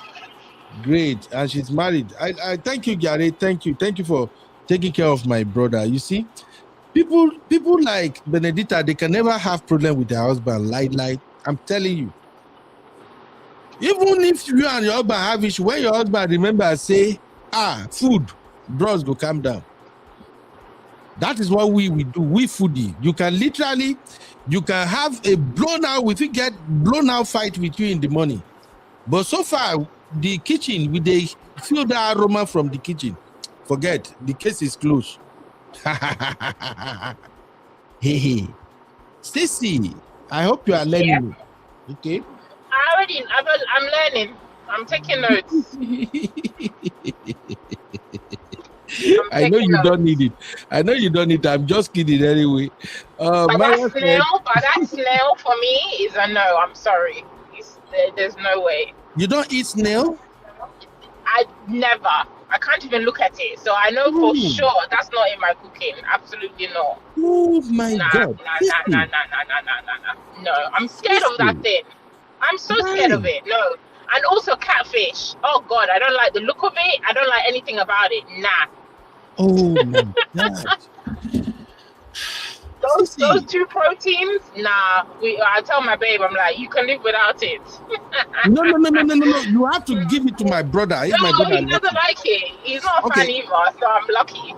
All right, let me give you one clue for all the sisters that are watching now that you may end up marrying a Nigerian man. Okay, snail is one of the exotic meat in Nigeria.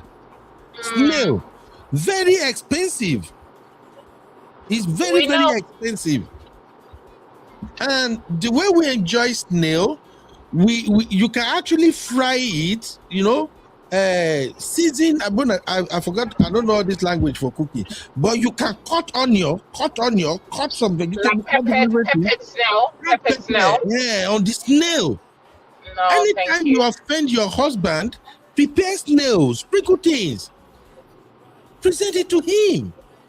He'll survive without it. If your husband still continue to fight you, come and meet me. Say you owe me Don Pedro. I will give you Don Pedro if he continue to fight you. Except say so far cheating no they involve. But if you spend your husband money, he's angry. Just roast snail. Oh man, maybe I need. Don't worry, we have something in Uganda that's like that. It's muchomo. You can manage that. Missy will let you know. Muchomo, yeah. It's not snail, but trust me, it's delicious. But snails is a no-no. I'm sorry. I can't stand it. I can't stand the look of it. Everything about it just, Mr. Marion said, everyone complaining about our mixed soup. I tell you, Sister Marion, and they don't even know what they are missing.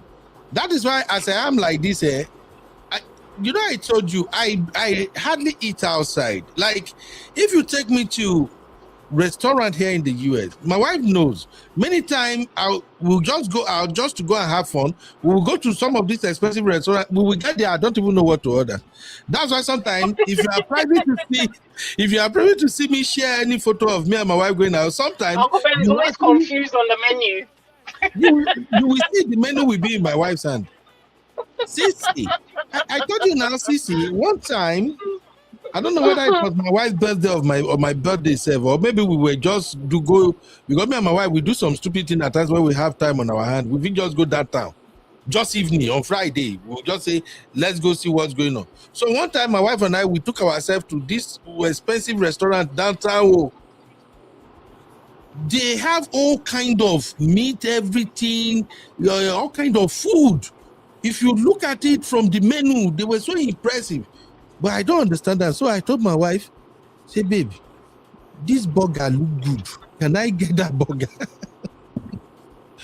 My wife was like, how would you come here and order burger? I said, don't worry. Let me just eat what I'm familiar with.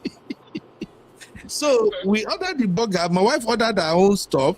So when she ordered, she was eating it. Then she started, we used the fork or spoon, cut one, put it in my mouth. It will taste good. And say, babe, I like this one. I like to bring this one. That was there was one time we went to one restaurant.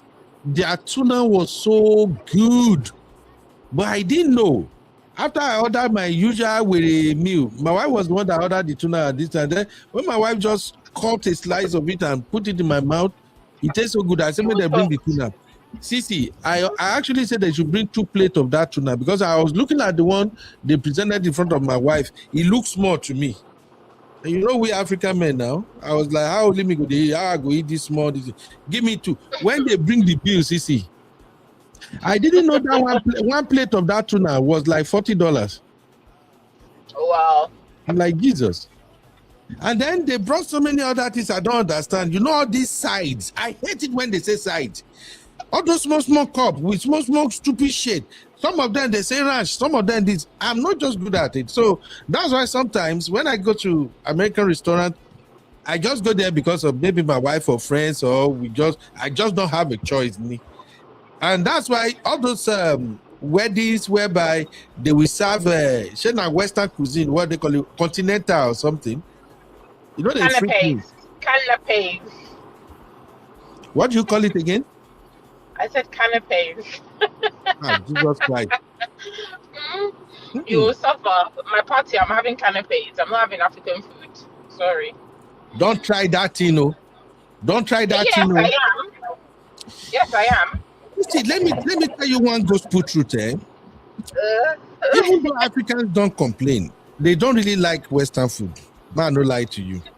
Don't worry. It's for the aesthetics. You're not there to stuff your belly. You're just there to sample and go and enjoy. If I come to your party, Sissy, in fact, I pray to God, the day you go do big party, when I'm coming, you better make sure amala is around the corner or rice. Don't go and give me all this Oyinbo food where the fish no go done. I don't want it. You'll love it. I don't love something it. Different. Something different. I don't love it too. You eat stew every day. You have to try something different. Something continental. No be only continental. Give me better food, make I chop. That's how I know the past. I told you, my wife knows. No matter how we fight rich, I know they fight rich food. I don't compromise in that area. No. Let me go eat something where I don't understand. All right. I believe people have learned one or two. Mama 5, when did you come here? Mama 5 says, "Sister, you are missing no." Hey, Mama 5. Yes, periwinkle. Oh man. Oh no. You know periwinkle? No, absolutely not. You know, Uncle Ben, I don't like, me personally, it's with texture, right? And I'm not really into, I like fish, but there's only a certain type of fish I like. Tilapia, even snapper. If it's very fishy, count me out. It's mackerel. Really? There's some textures of fish that I like, but you see those things that come in, those crustaceans that come in, like cockles, mussels, all those things that look just no. No, and I've seen periwinkle in my friend. Her husband is from Edo, and I think she made black soup one time. I was at her house. Oh my God! I just ate to be polite, but my God, I found snail in there. I found. I said no. I said no. I said I'm so sorry. I can't. I was like, I can't. You are a bad sister. And the black soup, it was like everything was covered, so I wasn't sure what I was eating. She's like, oh, don't worry, it's got everything in there. I'm like, everything like what? She's like, don't worry, just taste. I just saw. Oh no. It had like periwinkles. No, yeah. I'm good. I said it's okay. Sissy, you are missing. You are missing. I'll miss, but I trust you people. Those are the food. Those are some real Africa delicacy right there. Marriott is asking you, Sissy, can you do oysters? No, I don't like I don't like seafood. Like I only like prawns and fish. I don't like shellfish, like mussels, oysters, all of that. Nah. Oh my God. I can't. The texture, I'll just vomit. Sissy, you are missing. But I've tried it. I've tried it one time, and it's a no for me. Yeah. It's a no for me. A hard no. I want things that look at I can identify them, not things that look like in my language you call it nyama nyama, like meat that's nyama nyama. No, well. You see, those are the beauty of culture anyway. Please, anybody, my African American sisters and those in the Western world, if you're going to be married to a Nigerian man, you remember the last show we did where I was explaining to you the mindset of a typical Nigerian man, and I told you about those who have lived long in Western world and those who just came, and those who their mindset will not change no matter how long they live in Western world. Me that I'm speaking to you, I'm a typical example. Even if I live in this country 50 years, I doubt if my mindset will change. So please, it's very important you ask people about their culture, about their food. Food is important. That is why the other day when I was giving advice on Match Me, I actually told you guys that when you talk about talking stage, many of you don't really know what to talk about. I mentioned it then. A lot of women, a lot of men don't know what to talk about during talking stage. During talking stage, all most people talk about is jazz, rubbish. The only time they really want to start conversation is when they feel like, oh, okay, maybe we're going to get married. By then, it's already too late. You and the man would have chopped each other well, saute. By the time you are getting into deeper conversation, once the man see that we are not compatible, now because he promised me marriage, he disappointed me. No. Food. No, you know, we spend quite some time here discussing this now, Sissy. Those who may be watching my TikTok, they might think I'm not catching cruise. I've told you I'm always serious with everything I'm doing. I do 2 shows today. This is the second show, and I told you that I planned it. So I already know what I want to talk about. I'm not just catching cruise. I did all of this to tell you, my sisters, how important food is to be married to a Nigerian. It's super, super important. It may not be important now that you are dating, because probably the man might think, let me just hit and run. But as soon as you got married, it will become important too. Men are very funny human beings. You can be married to a man for the first 2 years of your marriage. You guys could be ordering food outside. You could be ordering out, and the man would be okay with it. As soon as your children started coming, if your husband eventually discovered that your children don't like those food you are ordering out, I don't come with that. That's when you must start cooking. And that's on the side. On the other hand, men are really crazy. After 2 years, all those excitement, everything will die down. Man can wake up one day and start thinking that, oh, all my friends, their wife cook, they serve them dinner, they do this. Why is my wife not cooking? Your husband may just change overnight one day and started demanding that you should cook something. And this is where some sisters experience shock. They'll be like, where is this one coming from? We've been married, even me mix CC. They can say we've been married for 2 years. We be doing things together. There is no issue. Where's they coming from? What are you saying? I've been ordering food all the time. I can't even mix CC well self. Who I feel me make well. Nazino I feel me make well anyway. But the point I'm making is, men, we are funny. 2 years, 3 years into marriage, your husband feel change, say he want to be eating from home. And to be honest, let me just be candid with you. There is no value in eating out, ordering food. Those food you are buying outside, almost 80% of the time, they are junky, stupid food. They are not well prepared. Let's just call it what it is. As much as I love traveling, I have a problem with eating out. I love cooking. I love eating my food, right? I love home food. Even my kids, they never, having McDonald's, or do you know when we really started ordering takeaway was during COVID? Just because of, that's when I had like apps, like food apps. That is when that's the most food that we've ordered online, like online food we ordered was during COVID. Other than that, my kids hardly eat takeaway or McDonald's or KFC. God bless you. Honestly, they don't even like it. My son will eat McDonald's or Burger King. He will still say, "Mom, am I still gonna go and eat? Am I still gonna eat proper food?" I'm like, "What's wrong with you?" He doesn't miss with his proper food. He's like, "Am I still gonna eat proper food?" I'm like, "Are you okay? You've just eaten burger, chips.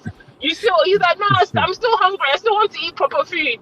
So my kids are so used to eating home cooked food that even me, when I eat out, when I travel and I'm in a hotel for a while, my tummy it starts having problem. After like 5 days, I don't feel like myself because I'm eating the food that's outside and it just irritates. Honestly, it's crazy. So Sissy, don't take me to where I don't want to go. Why? talking about traveling and staying in the traveling and staying in thing. If I can stay somewhere where I can cook, sometimes I'll even prefer that. But most times, obviously, at max 5 days. When I've stayed, like when we traveled to Jamaica, and we stayed for like, how long were we in Jamaica? Like 10 days. Yeah, it's the food was good, but my tummy was suffering. My tummy was suffering. I was ready to go and eat my food. What's crazy about my is once I step out of the house and I'm eating out, by the second day I will become bloated, and I won't be able to use the toilet. Yeah, so I wanted to stay constipated. So I usually struggle with eating this food, that food. No, it's not just my thing. So me too. Yeah, so one of the things I usually do, if I'm going to anywhere, I will Google African restaurants. I don't care if it is like 1 hour away from where I am. I will Google where you guys have African restaurant. Then I will buy this food. When you're abroad, anywhere I'm going, I usually Google African restaurants. I will sample the food, but my max is 5 days. I can't do it after that. Honestly, I can't. I'll struggle. 5 days. After that, I'm doing detox. I'm suffering. You see? Yeah. But that's just me. But a lot of people are like that. They prefer their home food. There's just something, And so I don't get people that eat out. They order out. I mean, you can be busy, but I think cooking your own food will still be worthwhile than ordering and pumping, especially when you have children. Feeding your kids stuff from outside, nah. I don't like. And for the parents who are listening to this, home cooked meal keep your children healthy. Absolutely. Let me say it again. That's why when we emphasize cooking, it's not like maybe we want to stress you. When you prepare your food at home, you usually do it the right way. Anything that has to be washed, you wash them properly. Your plate, your pot, everything, you will clean it. I know many decent women, that's how they go. They will wash their plate, their utensils, they will clean everything. Then you will make sure when you prepare food, you cook for your family.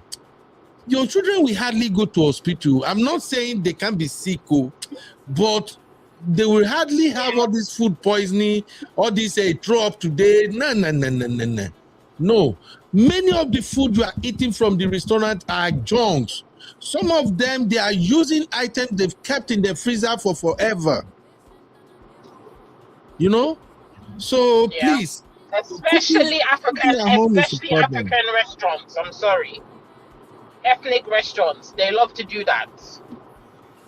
Yeah. Just saying. So please, it's very important to cook. Sister Maria said, those are the things I love. Hard, fresh oysters. Oh, you had fresh oyster today. Our oyster is sweet, though. You know, I will confess now, I won't lie. I have never tasted oysters until like 2 years ago, and ever since then, I also like it. The first time we went and we were served oysters, you know, I told you my children, they are the one who know all of this with my wife. So when the other oyster, I was looking at the oyster, I'm trying to figure where do I start eating this thing from? Until I saw is it the raw one or is it the cooked one? The cooked one. So you've never eaten the raw one?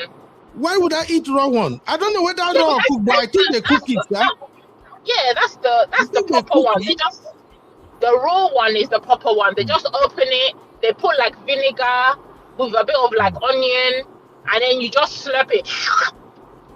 Finish. You don't That's how we eat it. Is that the raw one? Yeah, because but I've seen Americans like to cook it, but the way we eat it here, we don't have that baked oysters that you guys will put cheese on everything. Cheese. And breadcrumb. In America, everything you breadcrumb and put cheese. No, it's just raw. They just put it on ice, they open it, they put vinegar, and you just slurp it. You don't even chew it, you just slurp it, like you just swallow it. Yeah. I don't know the difference, but here is oyster for those who don't know. Here is oyster. So the first time I eat it, I just saw my daughter pick one, and she just do. I'm like, Jesus Christ, what are you guys doing? So, and they were enjoying it. So I said, let me try one. I just do. It didn't went in. Then I check the shell, whether I go eat the shells too. So I said they no eat the shell, then they drop it. So I drop it. Let me just confess. I know. In Africa, we chew bone. In case you don't know, that's why when we eat our chicken, we don't forgive our chicken. We eat everything, everything got to go. So I check, do I have to tune the oil? So I saw my children were dropping, so I said, let me drop it. Then I carry another one. I'm like, okay, it tastes good.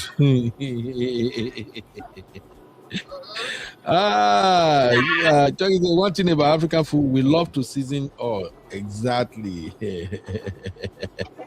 Man, I bet make una they cook better food. Obama said US is by the coast. Okay, is all by the coast.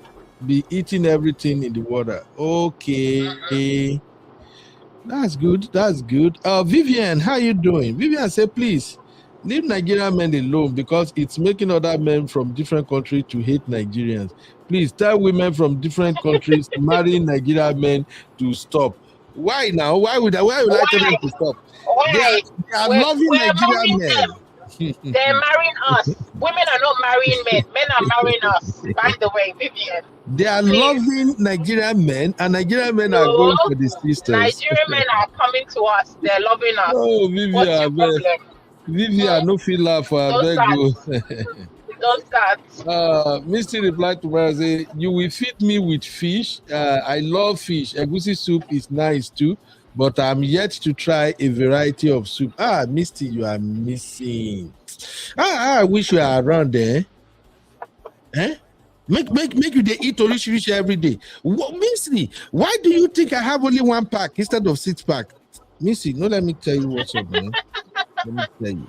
Zilla said, egusi with fresh fish is my favorite with some goat meat and fufu. Oh, now I'm hungry. I got to end this show now. I'm hungry. Mama Vibe say, yeah. Mama Vibe say, home cooking helps you save money also. Absolutely. Yes, it's very important I mention this. If you want to be married to an African man, please learn how to cook. I'm so sorry. I'm going to be a little bit raw here. As African men, we don't fancy spending money on restaurant food. every day, every now and then. Let's order pizza. Pizza is not food. I'm telling you right now, and I'm being honest with you, sisters. Pizza is not food to an African man. No. If an African man, if you feed him pizza as dinner and say, oh baby, it tastes good, he just manage eat them. If you try that shit tomorrow and next tomorrow, bro is not happy, he's just pretending. What about salad? Can you not do salad?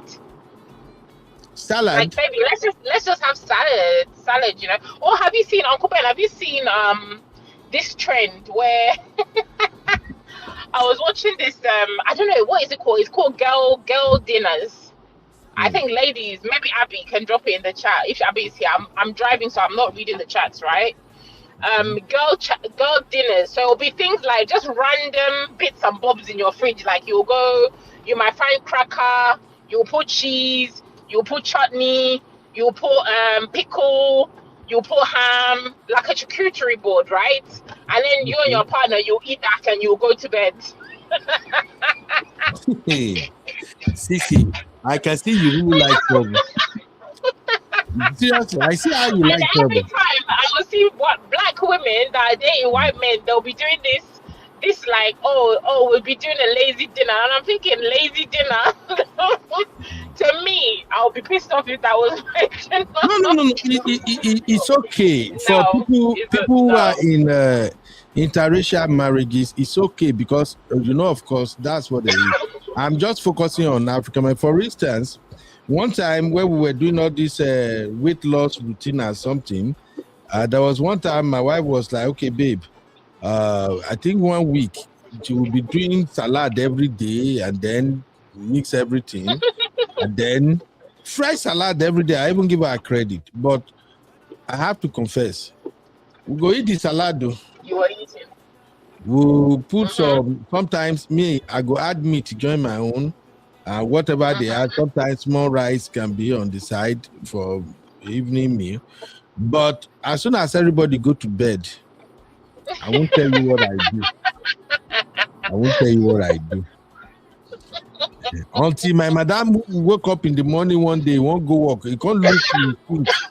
And she's like, this plate was not here last night. Somebody ate food in the night. Who made Gary?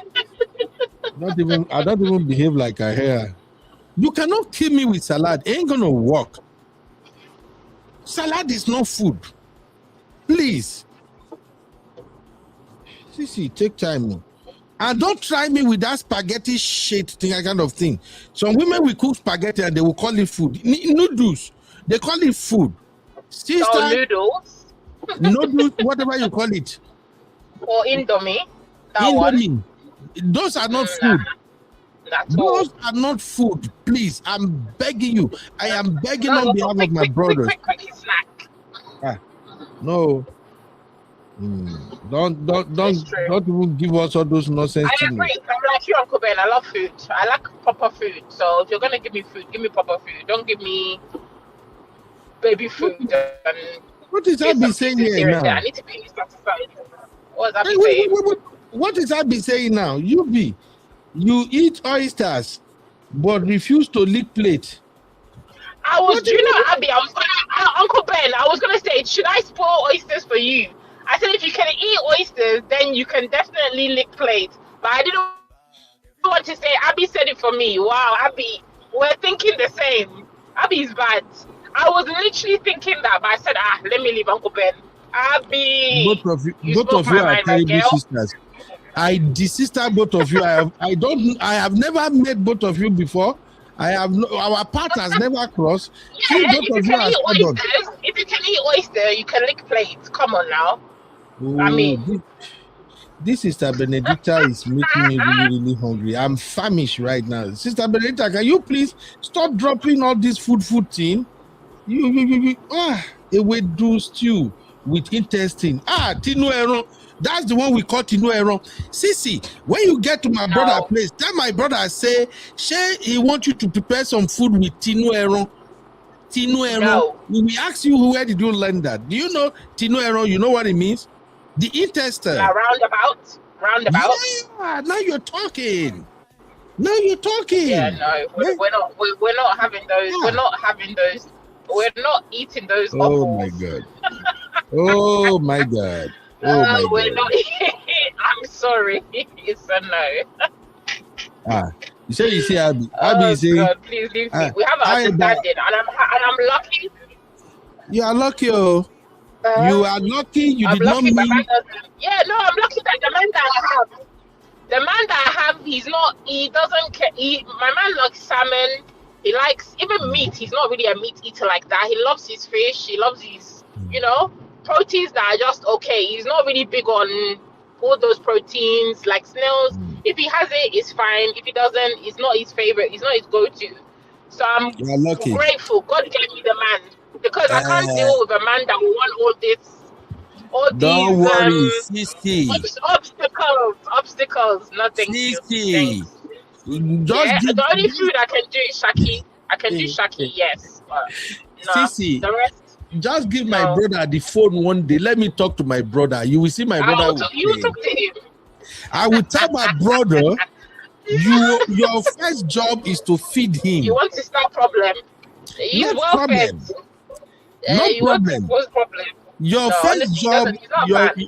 first job is to cook orishi so that when we come visiting, you'll be able to feed us well as brothers. I can feed you well, don't worry. No, you go feed me all those crazy food where you describe now. What do you have mean with how about noodles, Chinese, Vietnamese? Abby, those your Chinese breakfast, this is what it resort to. You see what we are suggesting now? You see what we are suggesting, Abby? Noodles. What's wrong with noodles? Like for a meal? Like it's for a meal? Noodles is snack. What do you it's mean? A snack. How you call noodles a meal? Why are you like this? I'm telling you. Why are you like this? If you cook three sachets of noodles for me, if I chop them, give me 2 hours, I'll be hungry again. I don't know how you people do it though. I be say, because what do you mean you eat oysters but draw the line at fellatio? Which one is fellatio again? Sissy, what is fellatio? Kilo fella? Licking plate. Ah, shit. Now be fellatio. Licking plate. Okay, when I really want to carry my business come outside, I'm done with you guys. Cunnilingus. Abby, it's cunnilingus. I don't know whatever you guys call it. I don't want to be part of it. Zilla says, surprisingly, noodles is like a startup dish for a Nigerian man. Zilla, God bless you, my sister. Please tell them we don't do that. Noodles. Oh. Uncle Ben. If you are visiting me, I can order all those food from a Nigerian restaurant. Okay, good. We no go fight that way. Lie. Abby, what's up, mommy? Uncle Ben, you see I've not been feeling well. I said let me rest, but you don't want me to rest. Abby, now you define trouble. I spoke about oyster. You carry me go where my leg no go touch ground.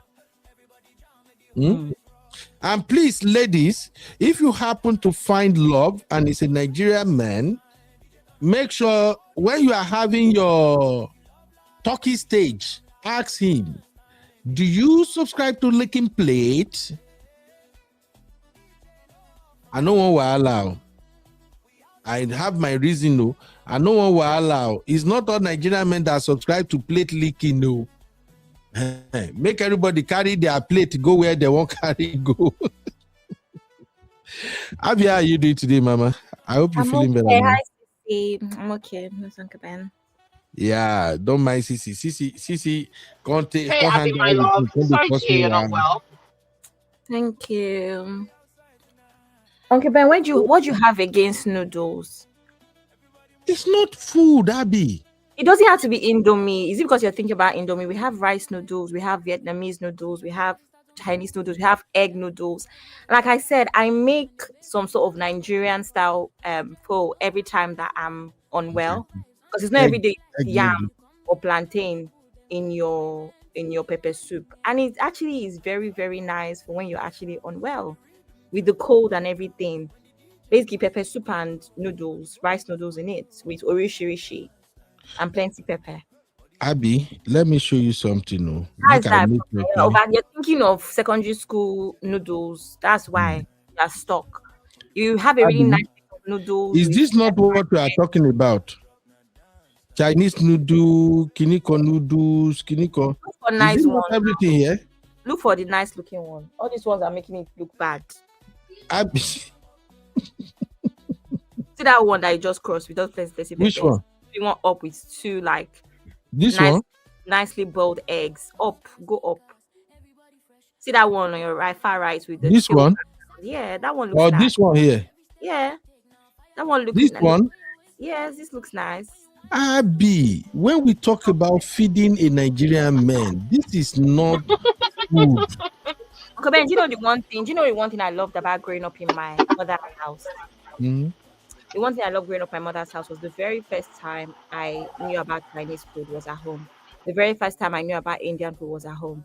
Because I grew up in a home where if you eat rice twice in a week, my mother is very tired. My mom would reinvent food in a way that would be exciting, and it always made us very excited to eat food. So we cannot be eating swallow every day, eba every day, rice every day. No. I'm not in support of swallow every day. Nicely done. You need to bring other stuff. Right? My mom used to make spring rolls from scratch. All of these things. Why not? Yeah, Abby, I'm not in support of eating swallow every day. Even me myself, even though I shout yeah about swallow, I think in a week I only do swallow like maybe 3 times. And 3 times is not a lot. For an African man, 3 times is like that man is being starved. In case you don't know, 3 times swallow. We have 7 times in a week. I don't know. I just feel like where we are at now, especially because you can reinvent a lot of things anyway. It's not by the time you add it and everything, you're good. You know, some days like potatoes and eforiro now, for instance, like Spanish sauce with potatoes. It doesn't have to be a bar, but you made something slightly different, and you just have different food in your households. Why not? Abby. Yes, when we talk about food, these are what we are talking about. That's what I'm saying. That you have to be. For me, I feel like because food can get boring really quickly. You need to Abby, look at my screen. So it is F1 now. These are what we are talking about. See, everybody watching, pay attention to this. Some days you can have some really nice lamb chops, even if you do suya rub, and then mashed potatoes. Example. I'm telling you, that's why I said I have the best man, because he loves eating different types of food. Every day he cannot eat eba and on my prayer list. I love it. I can experiment, I can cook different food. I literally pray for a man that will allow me be innovative in the kitchen. Uncle Ben, imagine like rub ribs. Abby, Nigerian style. Abby, you guys are not getting me. Be innovative, we love it, but don't feed us those crazy food that they are feeding fowl and birds. No, of course Be not. creative with something like what you see on my screen now. Look at this one now. Look at this one, for Christ's sake. Oh my God. See? Look at the VIPs. That's what I'm talking about. When you cook, you invite VIP to the table. You see, look at this one now. Abby. Christ. Abby. Uncle Ben, the other day I made breakfast. I should have sent pictures. And I decided to try out hash browns, but with yam. Oh my God, it was so good. Because it was like a Nigerian style breakfast, but I wanted to make it like English inspired. That's the thing. I like to be innovative. It's not every Look at what we are talking about here. Look at what we are talking. Look at this vegetable now. Abby, can you give us something like this? You cannot give your husband something like this and the man will be having problem with you. It could happen. Uncle Ben, we didn't say we're not doing this and other things. That's what we're saying. Some days. It's okay. You can bring all those other one come, but please don't make it the main meal, please. Okay, Uncle Ben. Spaghetti, Abby. Hey, you see like yam and egg. Mama, look at this yam and egg, Abby. What do you think? Yam and egg. We know yam and egg now, but we're saying that sometimes I just told you I made yam hash browns. Okay. Sometimes be innovative. We will eat yam and egg too. Oh But some my Saturday just like, God. okay, let's make a platter of Nigerian food. And then, add other stuff. It's not every day. Uncle Oh Ben. my God. Please, if you are watching this and you are married to a Nigerian man, you see the plate in the middle of the screen right now? This one right here? Oh my God. This is what we're talking about. How can you serve a man this type of food and you will still have problem with that man? It is impossible. Uncle Ben, do you know Ladies that and I hated gentlemen. amala for most of my life? Really? Yeah. I only liked amala I only managed to like amala like 2 years ago. Yeah. I hated it so much. Ogbono Feli Feli Amala. Thank you, Benedicta. These are the things we are talking about. My father said, I don't blame you, Moibo. I'm like, you like that. Look at this ogbolo soup here now. Just check out this ogbolo soup here. Biko wane. I've been at the begri way day here. Man, if I come this word again, I'm still going for Nigeria. And another thing, ladies, please, let me say this before I leave. Please try to learn food presentation. If you're gonna be married to an African man, you say what? I'm surprised that you like all this. I'm surprised that you like this plantain like this. It's not annoying you. How? No, because you know that I thought you would say, "Cut is normal for me." No. Presentation matters. Really? Yeah, presentation matters. So you will not think that this price is too small like this? No, you go after I finish this one, you bring second round. What are you saying? Hey, how am I, mama? This is one portion. One portion is enough for you. No. Portion control is important, Uncle Ben, because you see this thing now. I say you're going to the gym. You cannot just go to the gym. You need to do portion control. You need to eat right for this gym to work. Uncle Ben. Abby, look at this first plate here, no? Is that Ugba? Do you like Ugba? Everything here, I love it. I love it. Oh my God. And this is Ukwobi. Uncle Ben, what's your favorite Igbo soup? I don't get favorite. Everything goes for me. Oh, wow. Yeah. Everything goes for me. Everything. Igbo soup, Yoruba food, I combine everything okay, look at this egusi soup now. With the VIPs. Look at the VIPs surrounding this egusi soup. Ben, that egusi soup does not look nice. That one does not look nice. They fry this egusi, Abby. It's not looking nice. They fry it. That's why it looks like that. It looks good. They fry this egusi. Oh, you don't know that they fry egusi? The color is not appealing. Abby. It's not rich.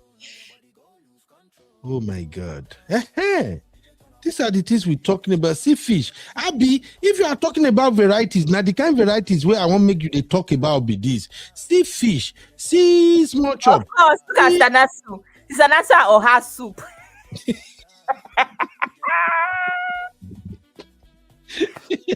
Hey!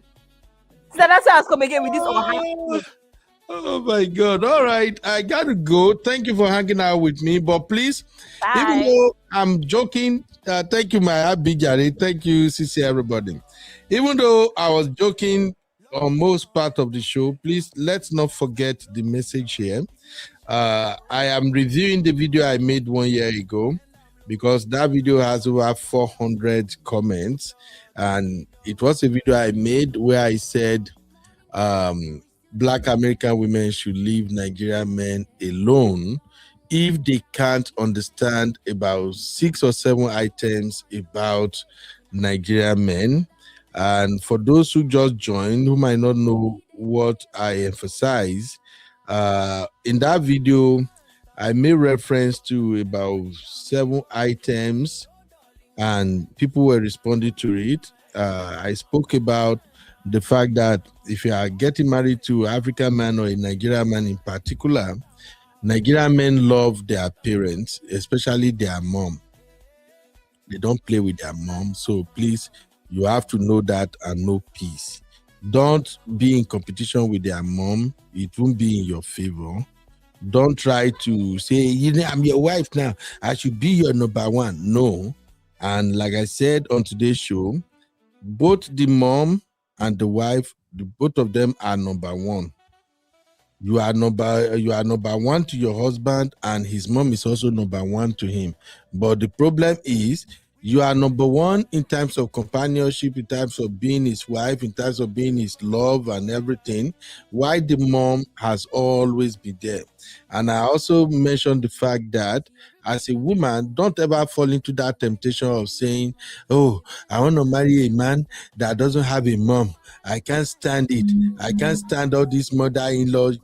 Please don't ever subscribe to that, because what you will be doing unknowingly is that you are indirectly saying you don't want to be available when your own son will get married. Because if your prayer is to marry a man that has no mom, and you are seriously looking for a man that has no mom, then you don't know, maybe the girl that want to marry your son too will be looking for a husband that will have no mother. So think about it. The highlight for me is that, yes, Nigerian men love their mom, but the real one know how to balance between their mom and their wife. They know how to establish boundaries. So please think about all of this. Don't play with it. I also spoke about the fact that Nigerian men are hardworking. We guarantee you we're going to take care of you. You will not lack anything. So far, God is bringing blessing. You will be okay. Nigerian men are independent. Most Nigerian men, not all, but majority of Nigerian men, they don't want to cling to a woman. We don't do all this follow her up and down. Don't give her breathing space. Most Nigerian men don't do that. I also spoke about housing. Please make sure most Nigerian men, serious Nigerian men, wouldn't want to live with you. Any Nigerian man that is comfortable living under your roof for more than 6 months to 1 year is not making an attempt to get a place separate from your place where he can actually provide shelter for you. Auntie, I wish you good luck, but I won't say anything. Only if a Nigerian man is struggling, if things are not moving fine, that's when he will agree to stay with you, which is understandable. But if the brother is working fine, everything is okay. No Nigerian man wants to be a burden or to say they want to live with you. I also spoke about the fact that Nigerian men are husband material. Not all of them, but majority of Nigerian men, they are husband material. You just have to be patient and understand them. And I spoke on the fact that Nigerian men love beautiful women. Yes, because we are married to you, that does not mean we cannot compliment another woman, but the compliment get level, not anyhow compliment or saying some nasty thing, but we can still look at other women and say, oh wow, man, she's beautiful. Yeah, sister, you look good. Oh, this dress is fantastic on you. That's it. All right.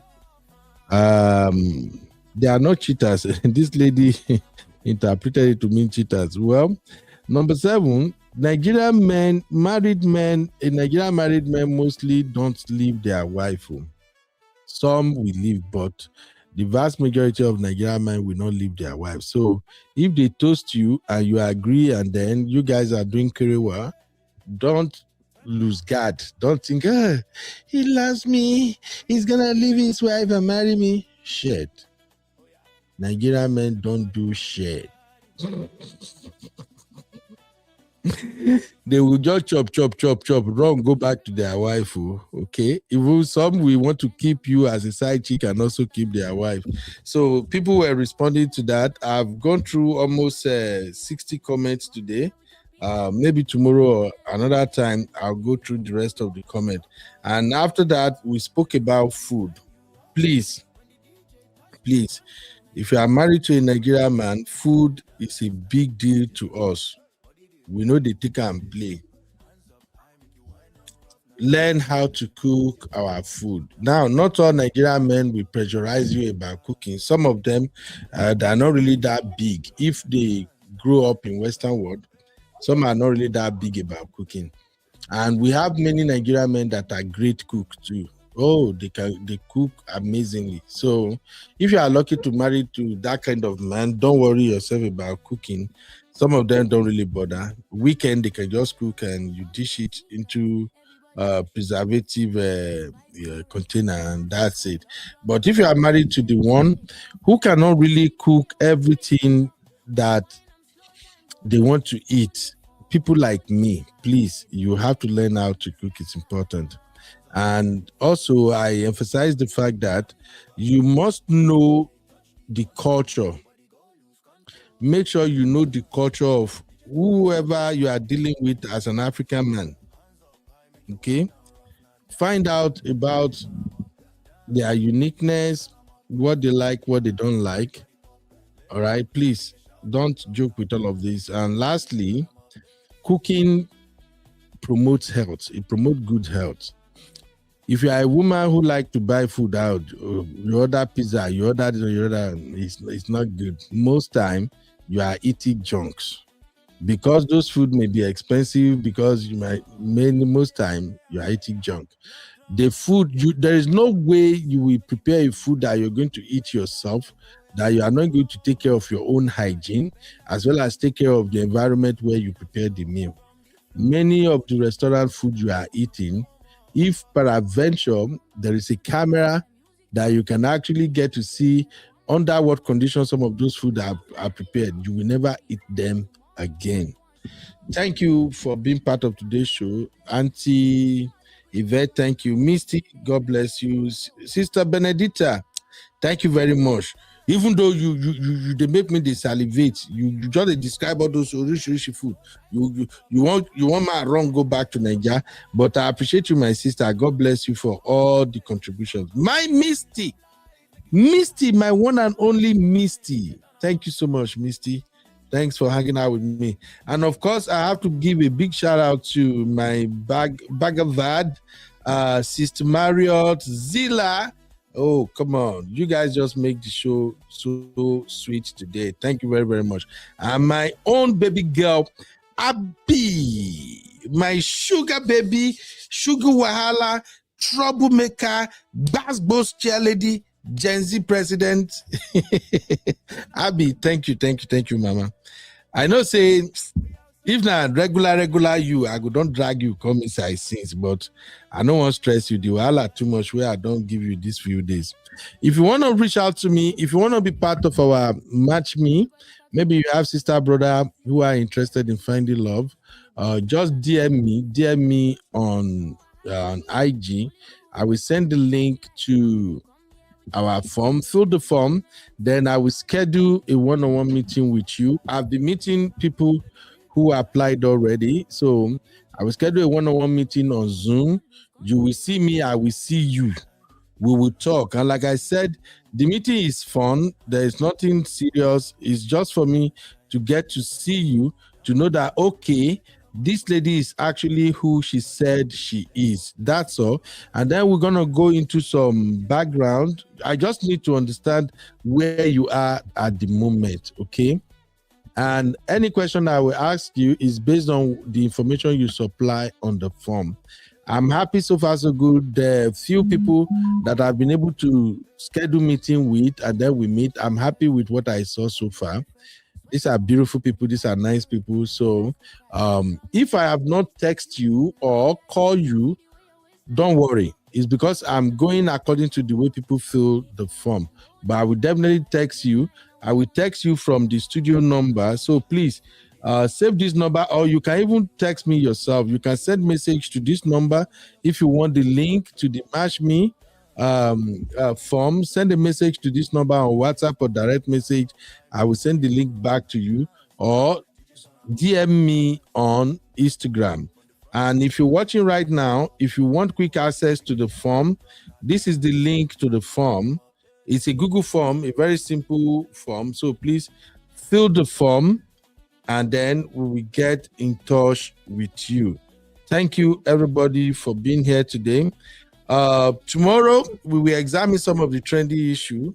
Oga Ned Nwoko. Ned is still going after Regina. I don't know what that about the fine. I don't know when he's gonna accept that that girl is gone. I don't know. I don't know where Papa Abi Pale or what a pa. Yes, they call him a pa. I don't know when a pa will accept that Regina Daniel is now a past tense. So we will talk about Ned tomorrow. We're also going to talk about Doris Ugala case. Don't they die? I think she messed the case up herself because I see she's putting in frantic effort now to still make her social media appeal relevant, but it's like Nigerians have moved on. And one of the person that is even making it difficult for her now is Akoruru. Akoruru called her out, and now she's going after Akoruru too. So we're going to examine that tomorrow. There are still several other topics we need to cover, but the one we can do live, we will do it. The one that I have to record and publish, I will do that. Thank you for hanging out with me. God bless you all. I'll see you guys in the next one. Good night from here. Eshegon. Oh, I can't say bye-bye without mentioning my beautiful sister, Sese. Thank you, Sisi, for hanging out with me. As usual, we do it in our usual style. You know me and Sisi, we go back and forth, back and forth, back and forth. But this one is actually sweet. And for those who might be coming to our live show on Match Me, you're gonna see more of Sisi. I usually invite Sisi when I want to do some of this thing because Sisi can actually help me break it down. And because some question that you guys might be asking, I'm not Gen Z and I'm not millennial. So in case you ask me some question with some terminology that I don't understand, Sisi will dive into it. And at the same time, we're gonna be dishing out a lot of advice that can actually help people who are truly seeking love. So Sisi, thank you very much for always being my buddy. And on Wednesday, we're going to be having a special show dedicated to Sisi. Wednesday is Sisi's birthday. So we're going to have a live party here. Please come. Let us celebrate our girl. Let's celebrate our friend. Let's celebrate our troublemaker, my Sisi. All right, everybody. God bless you. I'll see you all tomorrow. Bye-bye for now. Skirts, sneakers, everybody fresh. Sweat for body vibe correct. Sax they cry, lock drum they knock. Every step you take, now fire you drop. See the way your waistline they talk. When you whine, I'm slow time go pause. No need form, no need shy. Tonight now we own this guy. Hands up high, feel this sound. Let the rhythm turn you around. When the DJ touch the control, now your body go lose control. Dance time, DJ turn 'em up. Body they move, we know they stop. Hands up high, make you whine and rough. Now dance time, DJ turn 'em up. Dance time, DJ turn 'em up. From the front to the back, everybody pop. Leg walk clean, make a shout out drop. Now dance time, DJ turn 'em up.